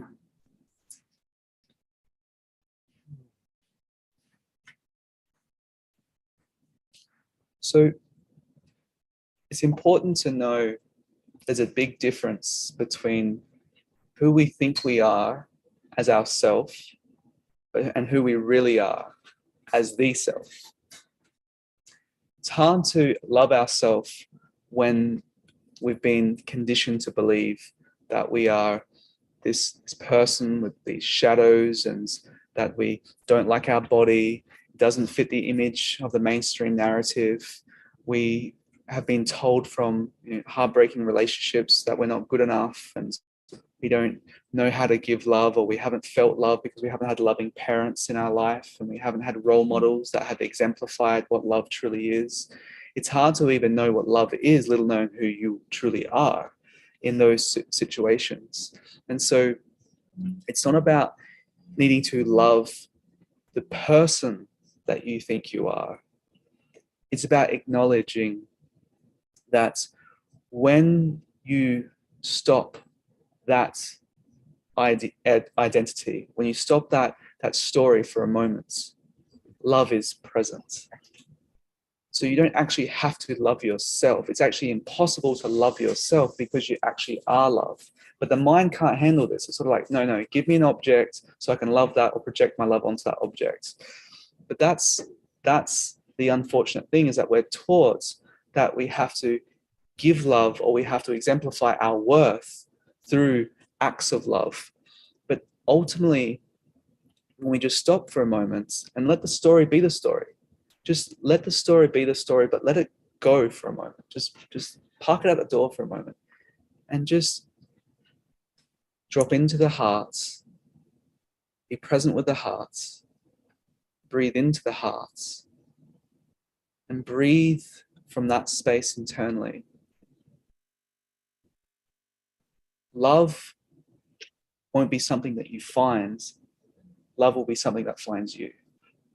And that's something that is really important to remember, is that if you can't love the person that you are, if you can't love the image that you see in life, then you have to allow yourself to see beyond the image, see beyond the person.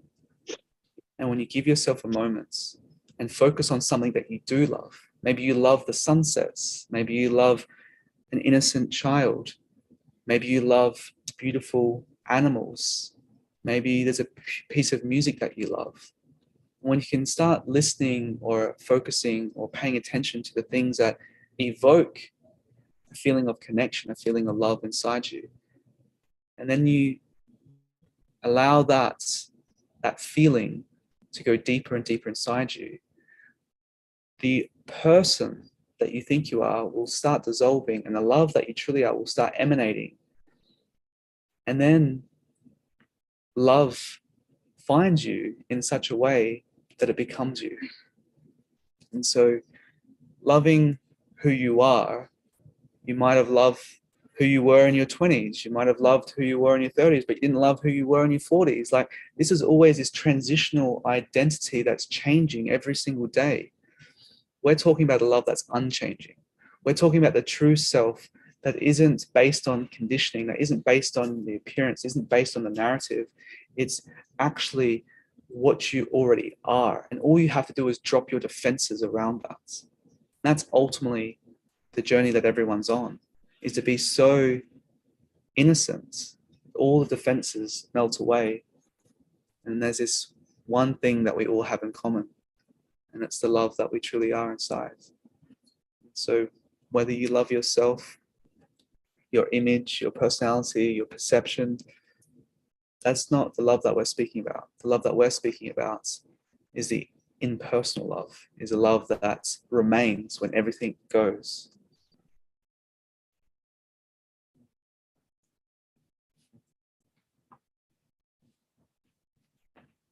Is that what you said, my love? I think I heard you.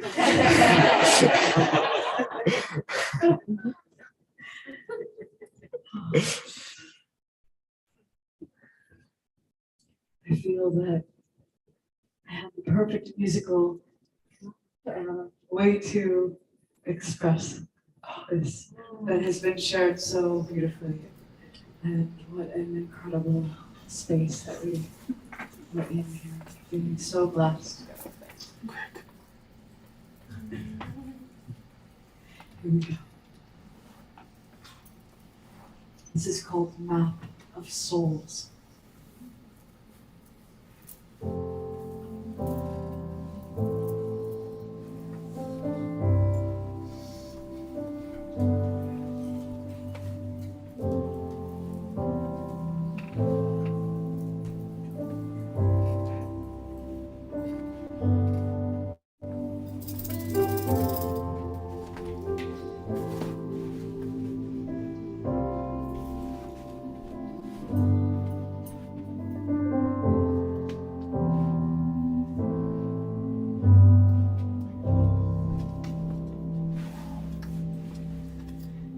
Take your time. It's your master plan,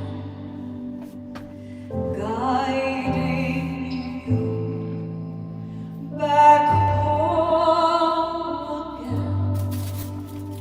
As the maidens cry, tears through the veils.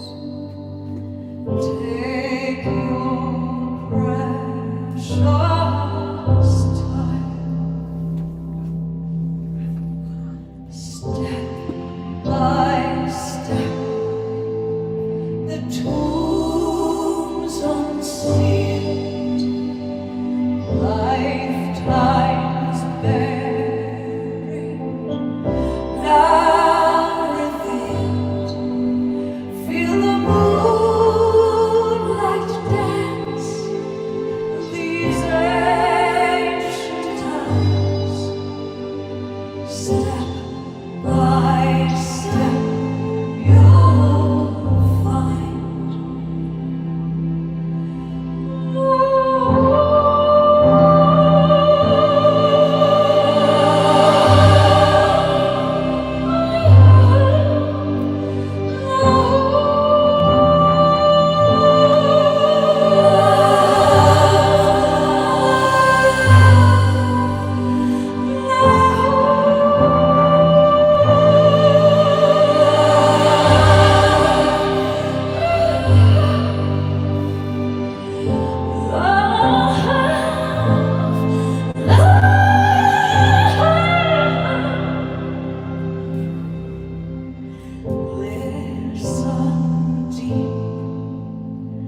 What more is there to say?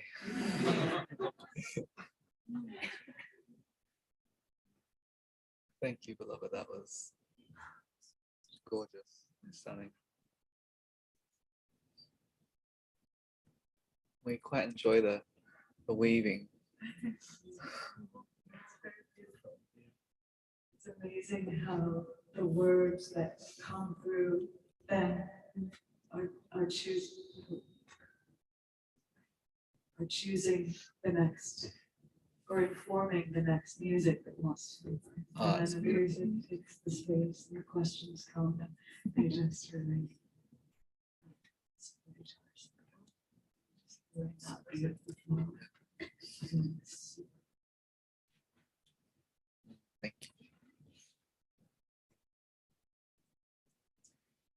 You know, it's important to also mention that when it comes to love, we must act in that expression of love. And how do we act towards simple things like what we put in our body? You know, do we love the food that we put in our body? Do we take care of the food that becomes the body ultimately? Do we love the programming that sometimes you choose to maybe listen to or watch a video clip or something, stream something online? Now you're in a different container, and this is obviously feeding your soul, food for your soul, but you also have to be aware, like, what are you paying attention to? What are you giving your valuable attention and awareness to? Is it invoking more love in your life, or is it bringing questions of fear responses? You know, what words do you choose to share? How do you choose to speak to yourself and others? It's hard to love yourself unconditionally if you don't express love and kindness towards others. You know, there's ways in which it's important to emulate that love, to bring out that love. It's important to have what we call faith it till you make it. Instead of the saying fake it, forget the fake part, have faith. You know, have faith in a greater purpose that's brought you here. It's brought you here right now. And when you treat others with the kindness that they deserve, not everyone will treat you with that kindness. You know, that's going to happen. You know, some people will treat you based on their own conditioning of how they treat themselves. That's up to you to stand firm with the compassion that you have inside yourself, which gives you the mastery to not to react and get pulled into, you know, certain dramas and problems. But ultimately, it's about being an expression of love. Like, what really would love do in this situation? Ask yourself these questions consistently. This will allow the unconscious mind to want to answer it. If you keep doing that again and again and again, it will come out from you and you'll surprise yourself. You'll surprise yourself how loving and how kind and how generous you truly actually already are. How virtuous you truly are. But you have to also express that virtue with how do you treat your body? How do you treat your mind? How do you treat your heart? How do you treat others? And when you treat each other with kindness, with the virtues, then you're sowing those seeds that actually then return back to you again and again. Not because you want it to return back to you, but that's just the laws of the universe. That's the ultimate proof of self-love, is it being expression of love to others. Yeah. It's very easy to sometimes get quite selfish and like love themselves and become so sort of self-absorbed and pretend that you're loving yourself in ways that are unhealthy. sometimes it gets muddled with actually what self-love is. Sometimes love is actually being quite disciplined with your actions. And when we recognize if we are disciplined, meaning if we get on the mat and we do yoga, what follows discipline is also joy. Discipline isn't what you sacrifice, it's actually it actually goes hand in hand with joy. No one meditates and goes, oh, I wish I didn't meditate. Or does a beautiful yoga set and goes, oh, I wish I didn't do yoga today. No, there's a natural glow that comes from doing that. And so when you seed every aspect of your life with love in a different spectrum of what we're expressing love as, that can become something that returns to you more effortlessly. Is there any questions? When I look to answer this question, what would love do? I notice that there's times where I could gain greater clarity in regards to when I might be going into an unhealthy codependency or a martyrdom, that kind of like, let me just keep loving you. And maybe I'm not in balance or in my center, or perhaps I'm even enabling. And so I'm wondering if there are some words you could bring to help clarify the challenge of answering this question, what would love do? Absolutely. Love is mastery. Love is mastery. It's easy to judge codependency, but when we acknowledge that a child needs to be codependent to actually be raised, then that's something that is obvious. So codependency has its use in the way in which it lives its life. Now, what happens though is that when we enable and we keep sort of giving of ourselves, we forget that balance. And so love ultimately always seeks balance. It's always seeking that balance because it is the balance of the entire spectrum of life, the entire spectrum of this universe, in fact. So it's a question of mastery as much as it is as a question of affection or a question of sort of adoration or an emotional expression. Love is on multiple levels. It's the physical level, it's the emotional level, the mental level, and the spiritual level. But ultimately, love is complete neutrality. Love is not overgiving or undergiving. It's giving the perfect amount when required. And so that is the discovery that everyone has to find. What is that balance? Because what love brings out is a coherence. It brings a resonance into the container with you and others that doesn't overpower or underpower. It holds a frequency that's elevating. And sometimes it's things you don't do that are actually more loving than the things that you do in specific containers. So the question, what would love do, is first, it's a question to return you back to the presence, being present with what it is. And when you tap into that, it's about having mastery in that situation. And if you want to love someone, but your love is unreceived or taken for granted, then that's not the love that's required in that situation. Love is like a palette of many colors. It's up to you to find the right color for that picture of that life situation.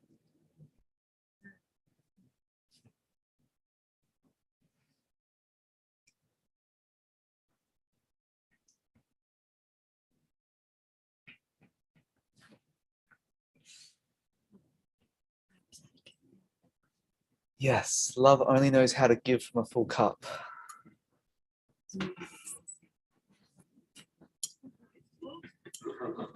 Love gives from a saucer. Yeah.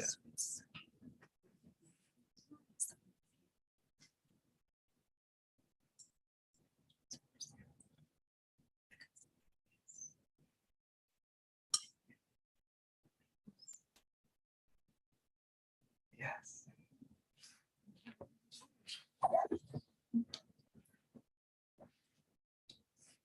Yeah. Is there any more questions for us? Yes.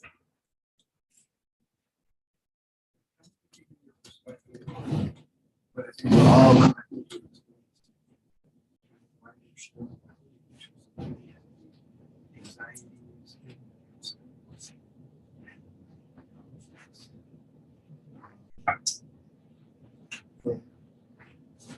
some of us wanting to seek a safe place, not focus on see it outwardly. There seems to be some very real deep challenges from biological sphere of living in.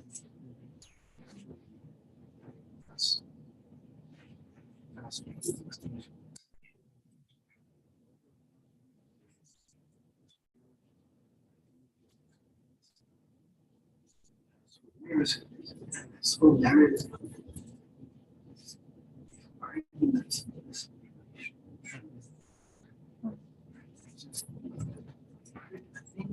there are questions to ask. None of them have been asked before, but for this period of time.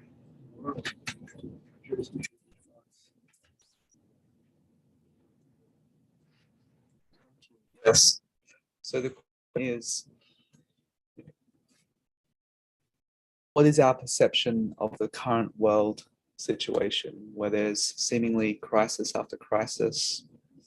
There's wars occurring. There's ultimately the whole level of society had shifted over the last few years, with much that has unfolded on the entire world stage and every country. A lot of the suppression, the misinformation that's happening in the world, and so a lot of the political arena is being divided.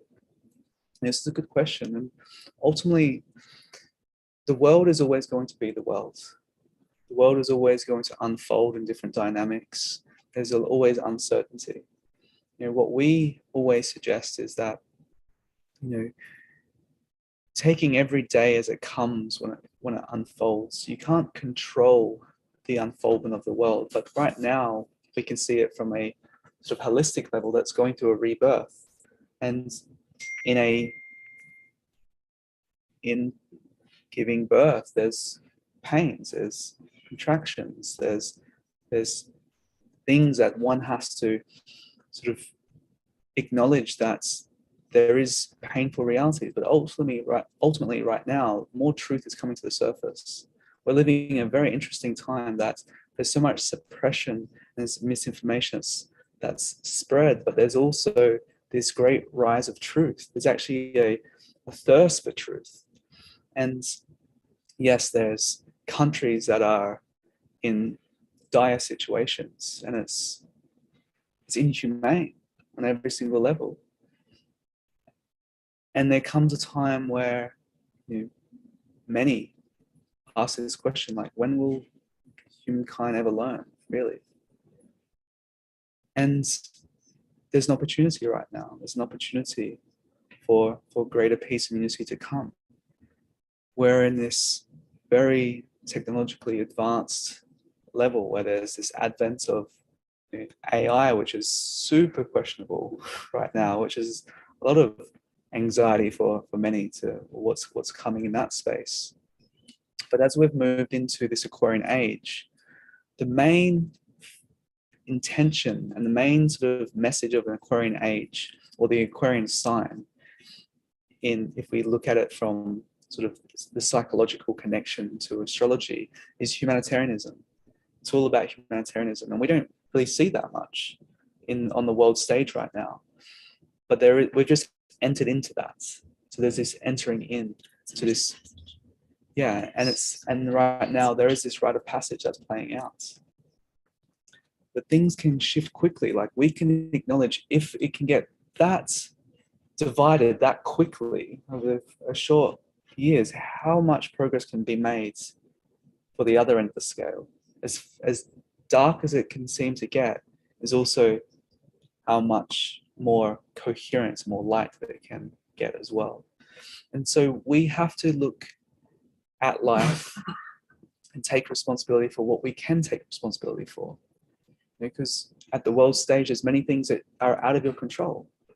But what we do know is when we start coming together and we do meditate together and we do have a coherent signature, it's been proven that that does lower crime rate. That does create a coherent frequency out to the world. So what we can do, instead of seeing the image out there and giving it more energy to that, but we come and create a world that we want to live in. And we share those values together. And it doesn't mean that we isolate ourselves from the world and we create our own false bubble that everything's perfect. No, it means that we can come together and we can create a resolution and solutions where there seems to be problems. And sometimes when we come together in a container and we can offset some of the discordance in the collective field, many people can make quite a significant effect. And so we are great believers of the power of everyone coming together and inspiring that, because it's sometimes easier to get caught up in the drama of life than actually being proactive and coming together and cultivating a life that we want to live from the inside out. And so our suggestion is the world is always going to change, but ultimately it's mirroring the conditioning of the human mind right now. And so many people are struggling with their own limitations. And sometimes one has to go to the depths of suffering to get to a point to go, you know what, I want to make new choices now. I want to choose a new path. And so at the same time as all the world is looking like this, there's also a great awakening happening at the same time. When you focus your attention on that, it brings inspiration to want to continue supporting that great awakening. That's also you're a part of. We don't have all the answers and no one ever does. But if we come together, we can create solutions for any perceptual problem, because that is the greatness of the human spirits, is that no matter what is going on out there, when we come inside ourselves and we come together collectively and we focus on what really is important, we can make an effect. We do matter. We are powerful in that way. And love is more powerful than any fear that is being plaguing the world. And when we can switch each one of our lights on, then it will start by osmosis, switching on the ones that actually make those decisions in higher echelons of society. And we feel that there's a big renaissance right now, and a renaissance of truth. And there's more truth that's coming out, and there's a lot of suppression, but that's just creating a voice for why truth's so important. And this country has the power to influence in a very positive way the entire world. And it's an opportunity. We are a part of that opportunity. And so we must make sure that we choose the right leaders that are expressing truth. And we also become an expression of that truth that we want to see. So I don't know if that answers your question, but ultimately healing and harmonizing the conflict internally will allow you to not maybe make sense of what's going on in the world, but make you resilient to whatever faces your world.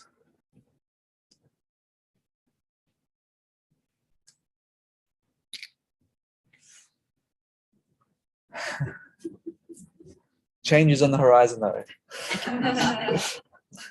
Do you want to bear good news? Yes.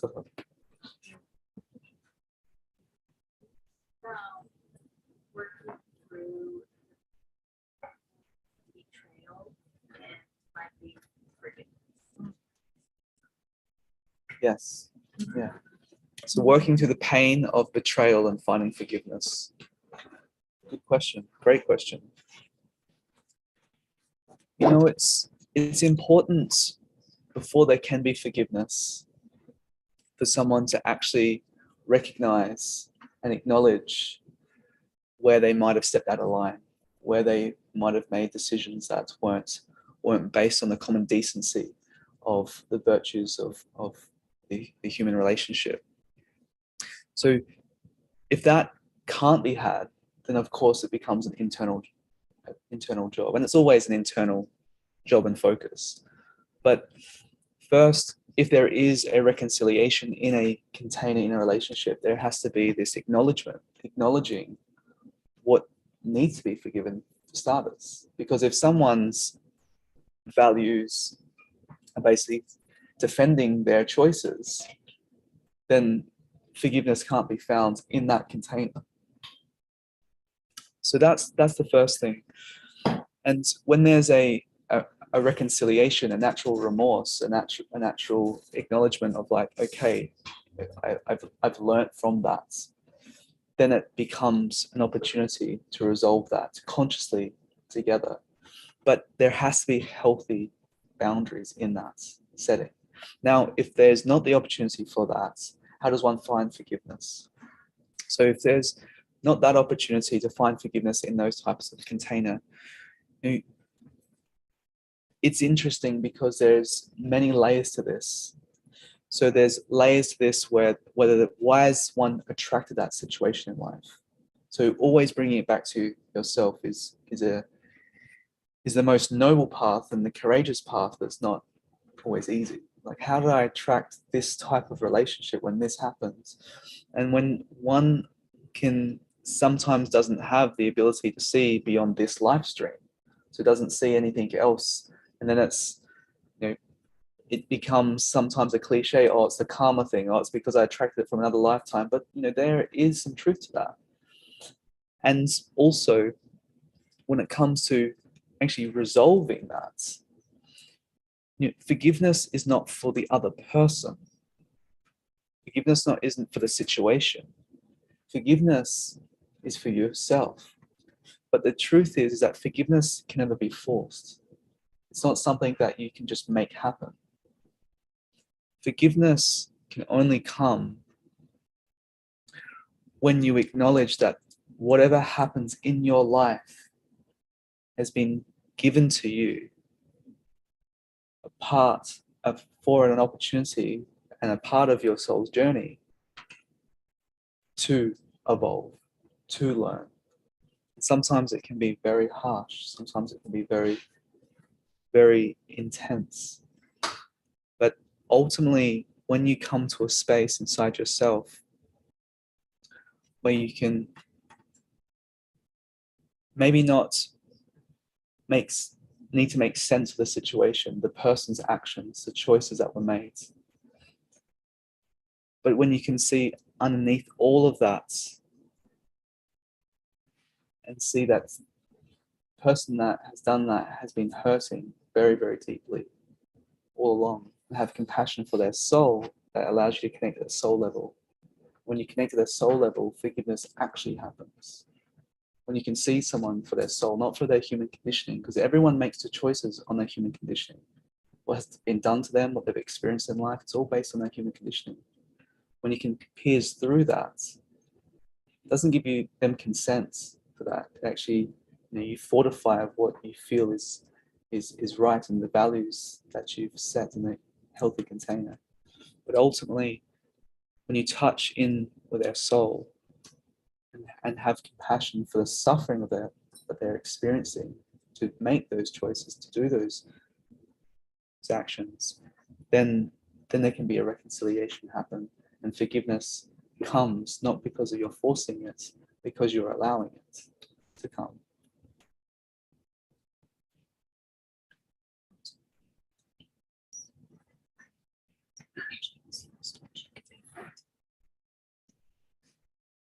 Did you hear that?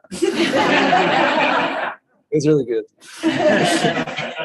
But forgiveness, true forgiveness, is pain that never existed. That's true forgiveness. And that's a hard one to swallow. That's a hard one. Exactly.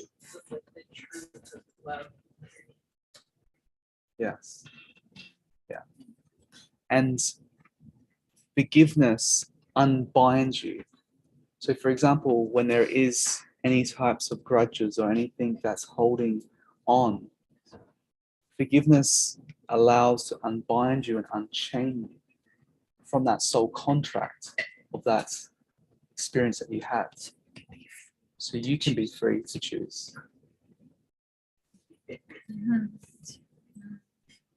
Yeah. Yeah.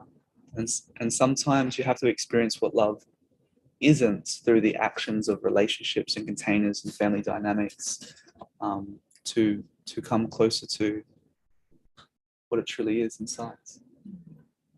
But forgiveness isn't something that can be forced, but it's when you acknowledge that everything in your life is giving you the opportunity to evolve.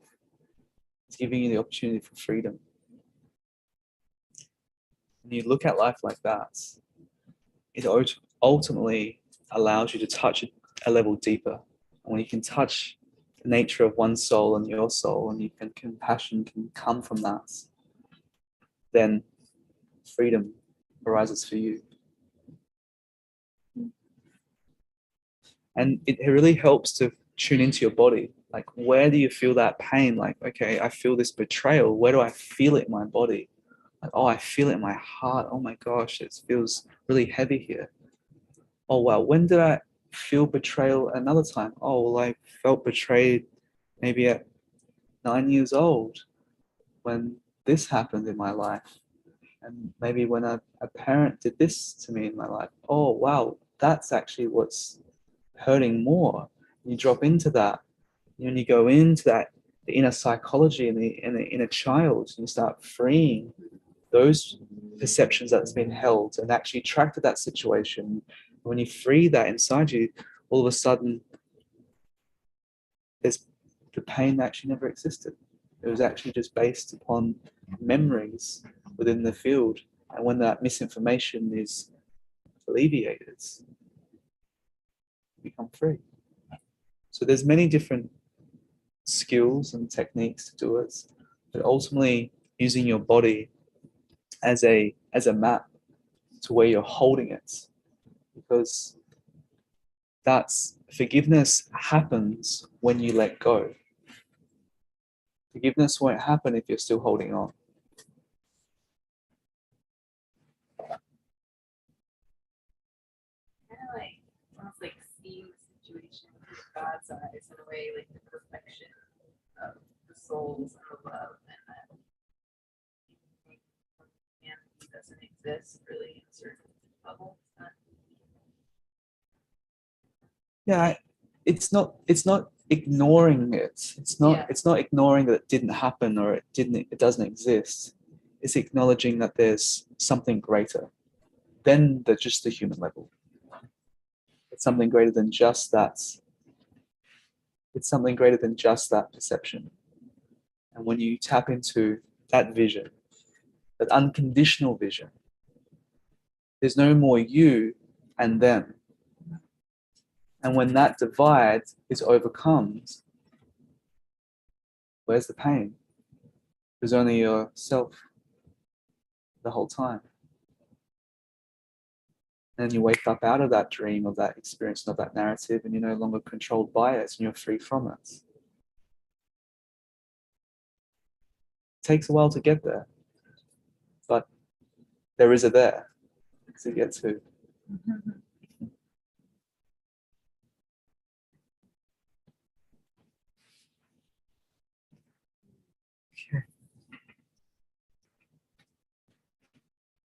I've been volunteering at Celia's house for the last year and a half. Organization that you're supporting tonight. Yes. I don't know if everybody knows what Celia's house is. Yes. But I'd just like to share that it's been incredible. My experience has been such an incredible privilege to get to see the people that get the transition on so many levels. Like, just a profound opportunity to myself. So, and because of COVID, the organizations that have volunteers going into the home, they stopped for the last 3 years. So now they're opening up again. So anyone that feels drawn to that kind of work, it's really not work, really. It's really a profound opportunity.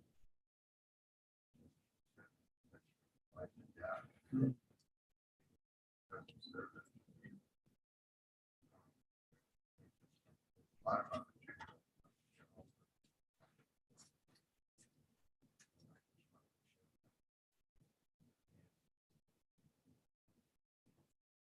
Not only the process of transition, which more important than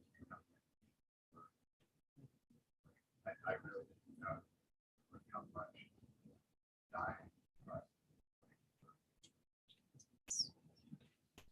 And to sit with someone after they've passed. Powerful. Beautiful. I just encourage anyone that might have thought that they might like.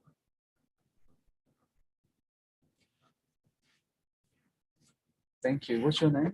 My name is Avram. Of Avram? Avram is just sharing, just want to repeat. Thank you, Avram. Sharing his transformative experience in hospice, just helping souls transition. Noble work and service, and encouraging anyone that would like to be a part of that and volunteer. And we would also second that. And it is very sacred. It's a very sacred opportunity to be with someone as they're transitioning.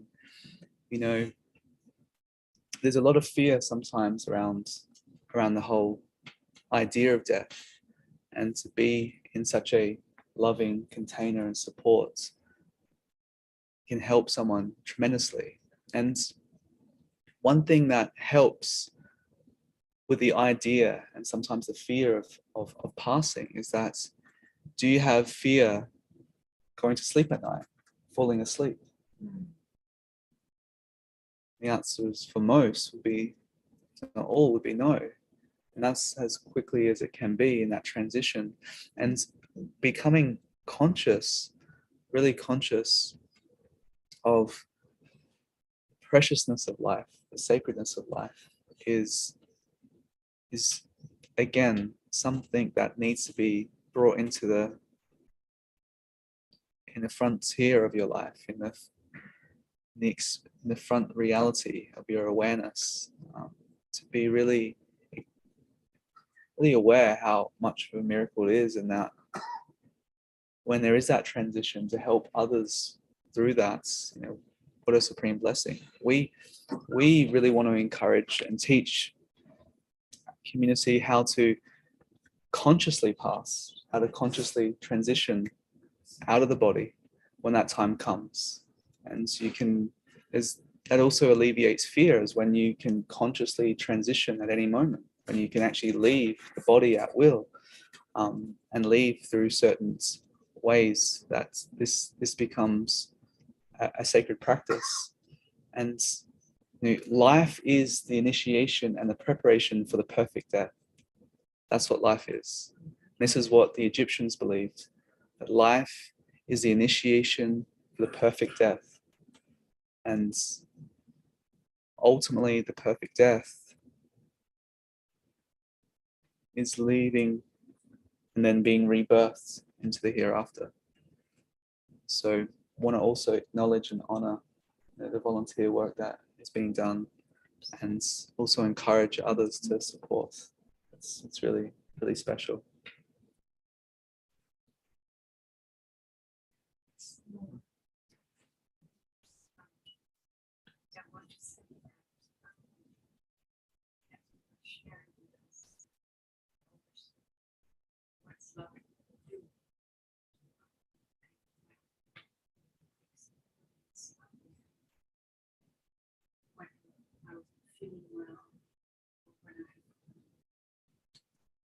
Someone, and that ultimately hurt myself more probably than that person. I think that minute when I would help someone else, yeah, I feel much better. And in that feeling, in that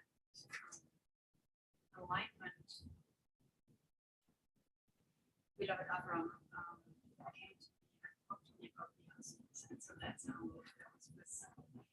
And I just want to reassure that we have already a couple of of angels here, and it's going to be an army of angels that's going to come and help the hospice for sure. We have already many names that are that willing to help, because yeah, I know that many know here what love would do with it. Absolutely. And we have, to put your beautiful words into practice. And that's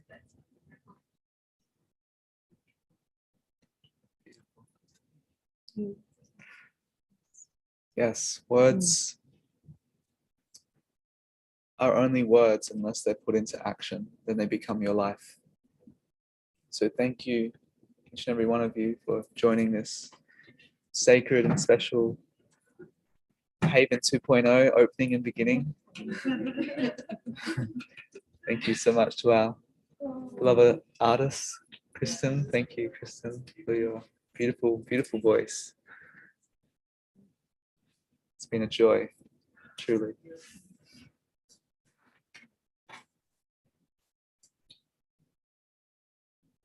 Our Awakening World audience says this has been an amazing feast of wisdom and sacred music. And 65 people very grateful.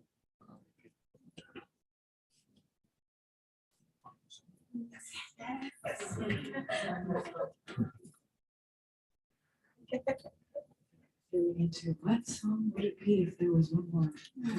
And honoring this beautiful hospice service that has been called forth, and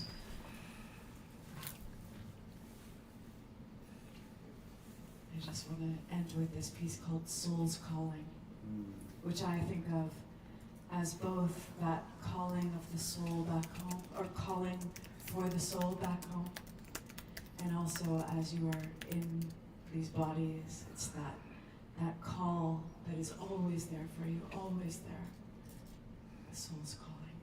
And it is in the language of the soul, so just listen, and no need to think in words, just think in love and in spirit and in soul. Or actually, don't think at all. Feel, receive in love and spirit. Let's pause with our thinking and feel. We will pause.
love feels like it is. Just radiating, pouring with so much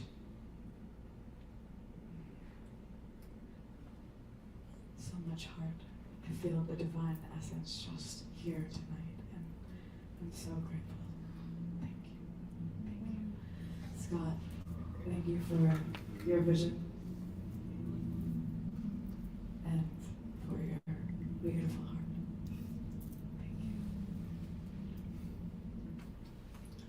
And a reminder that we have a lot of wonderful events now happening at Haven 2.0. So please come and join us. We're going to be doing a meditation every night at 6:30 p.m. right up here. Of course, we have Nicholas's yoga on Wednesdays. Every Thursday night, we're going to have a special event. Next Thursday night, a week from tonight, Chad Wilkins, an amazing musical artist, all the way from Australia, will be with us. Every Friday night, KES Healings. So please, let's all come back tomorrow night for KES with Mia and the other healers. On Monday nights, we're going to have music nights with Maggie. And that's going to be fun. And we're going to add other things, more yoga, more Qigong. And Saturday Deborah? morning. Saturday morning. Saturday morning. And Saturday morning, we have our Compassionate Connections, which is a chance for us to all come together in circle and really listen to each other and share. And that's going to start this Saturday at 9 o'clock in the morning, 9 a.m., and then at 11 a.m., the Miracle Mentorship. So we'll watch it right from here. We'll go straight from that into Miracle Mentorship at 11 a.m., and that's this Saturday the 15th. So thank you, everybody, for coming, and thank you for supporting Celia's House. And thank you, of course, our beloved TwinRay, our teachers. Thank you so much.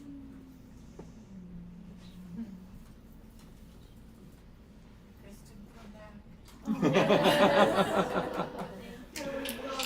Come back. Don't ever leave. Come back. I do have some CD. I have brought 12 if anyone would like one. Thank you so much.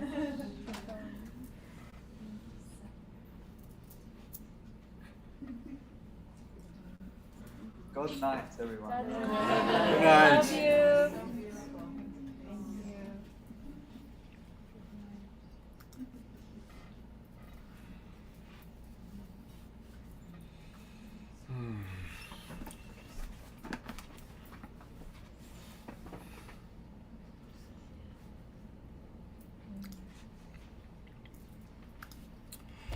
And thank you, beautiful Awakening World audience. It was so wonderful to have you with us tonight. Come back on our next event, will be Saturday night. And we have Soul Search, Meet the Psychics. It's going to be a beautiful night. Saturday night, 6 o'clock Pacific time. We'll see you all then. Thank you, beloved Brother Omashar, for your music at the beginning.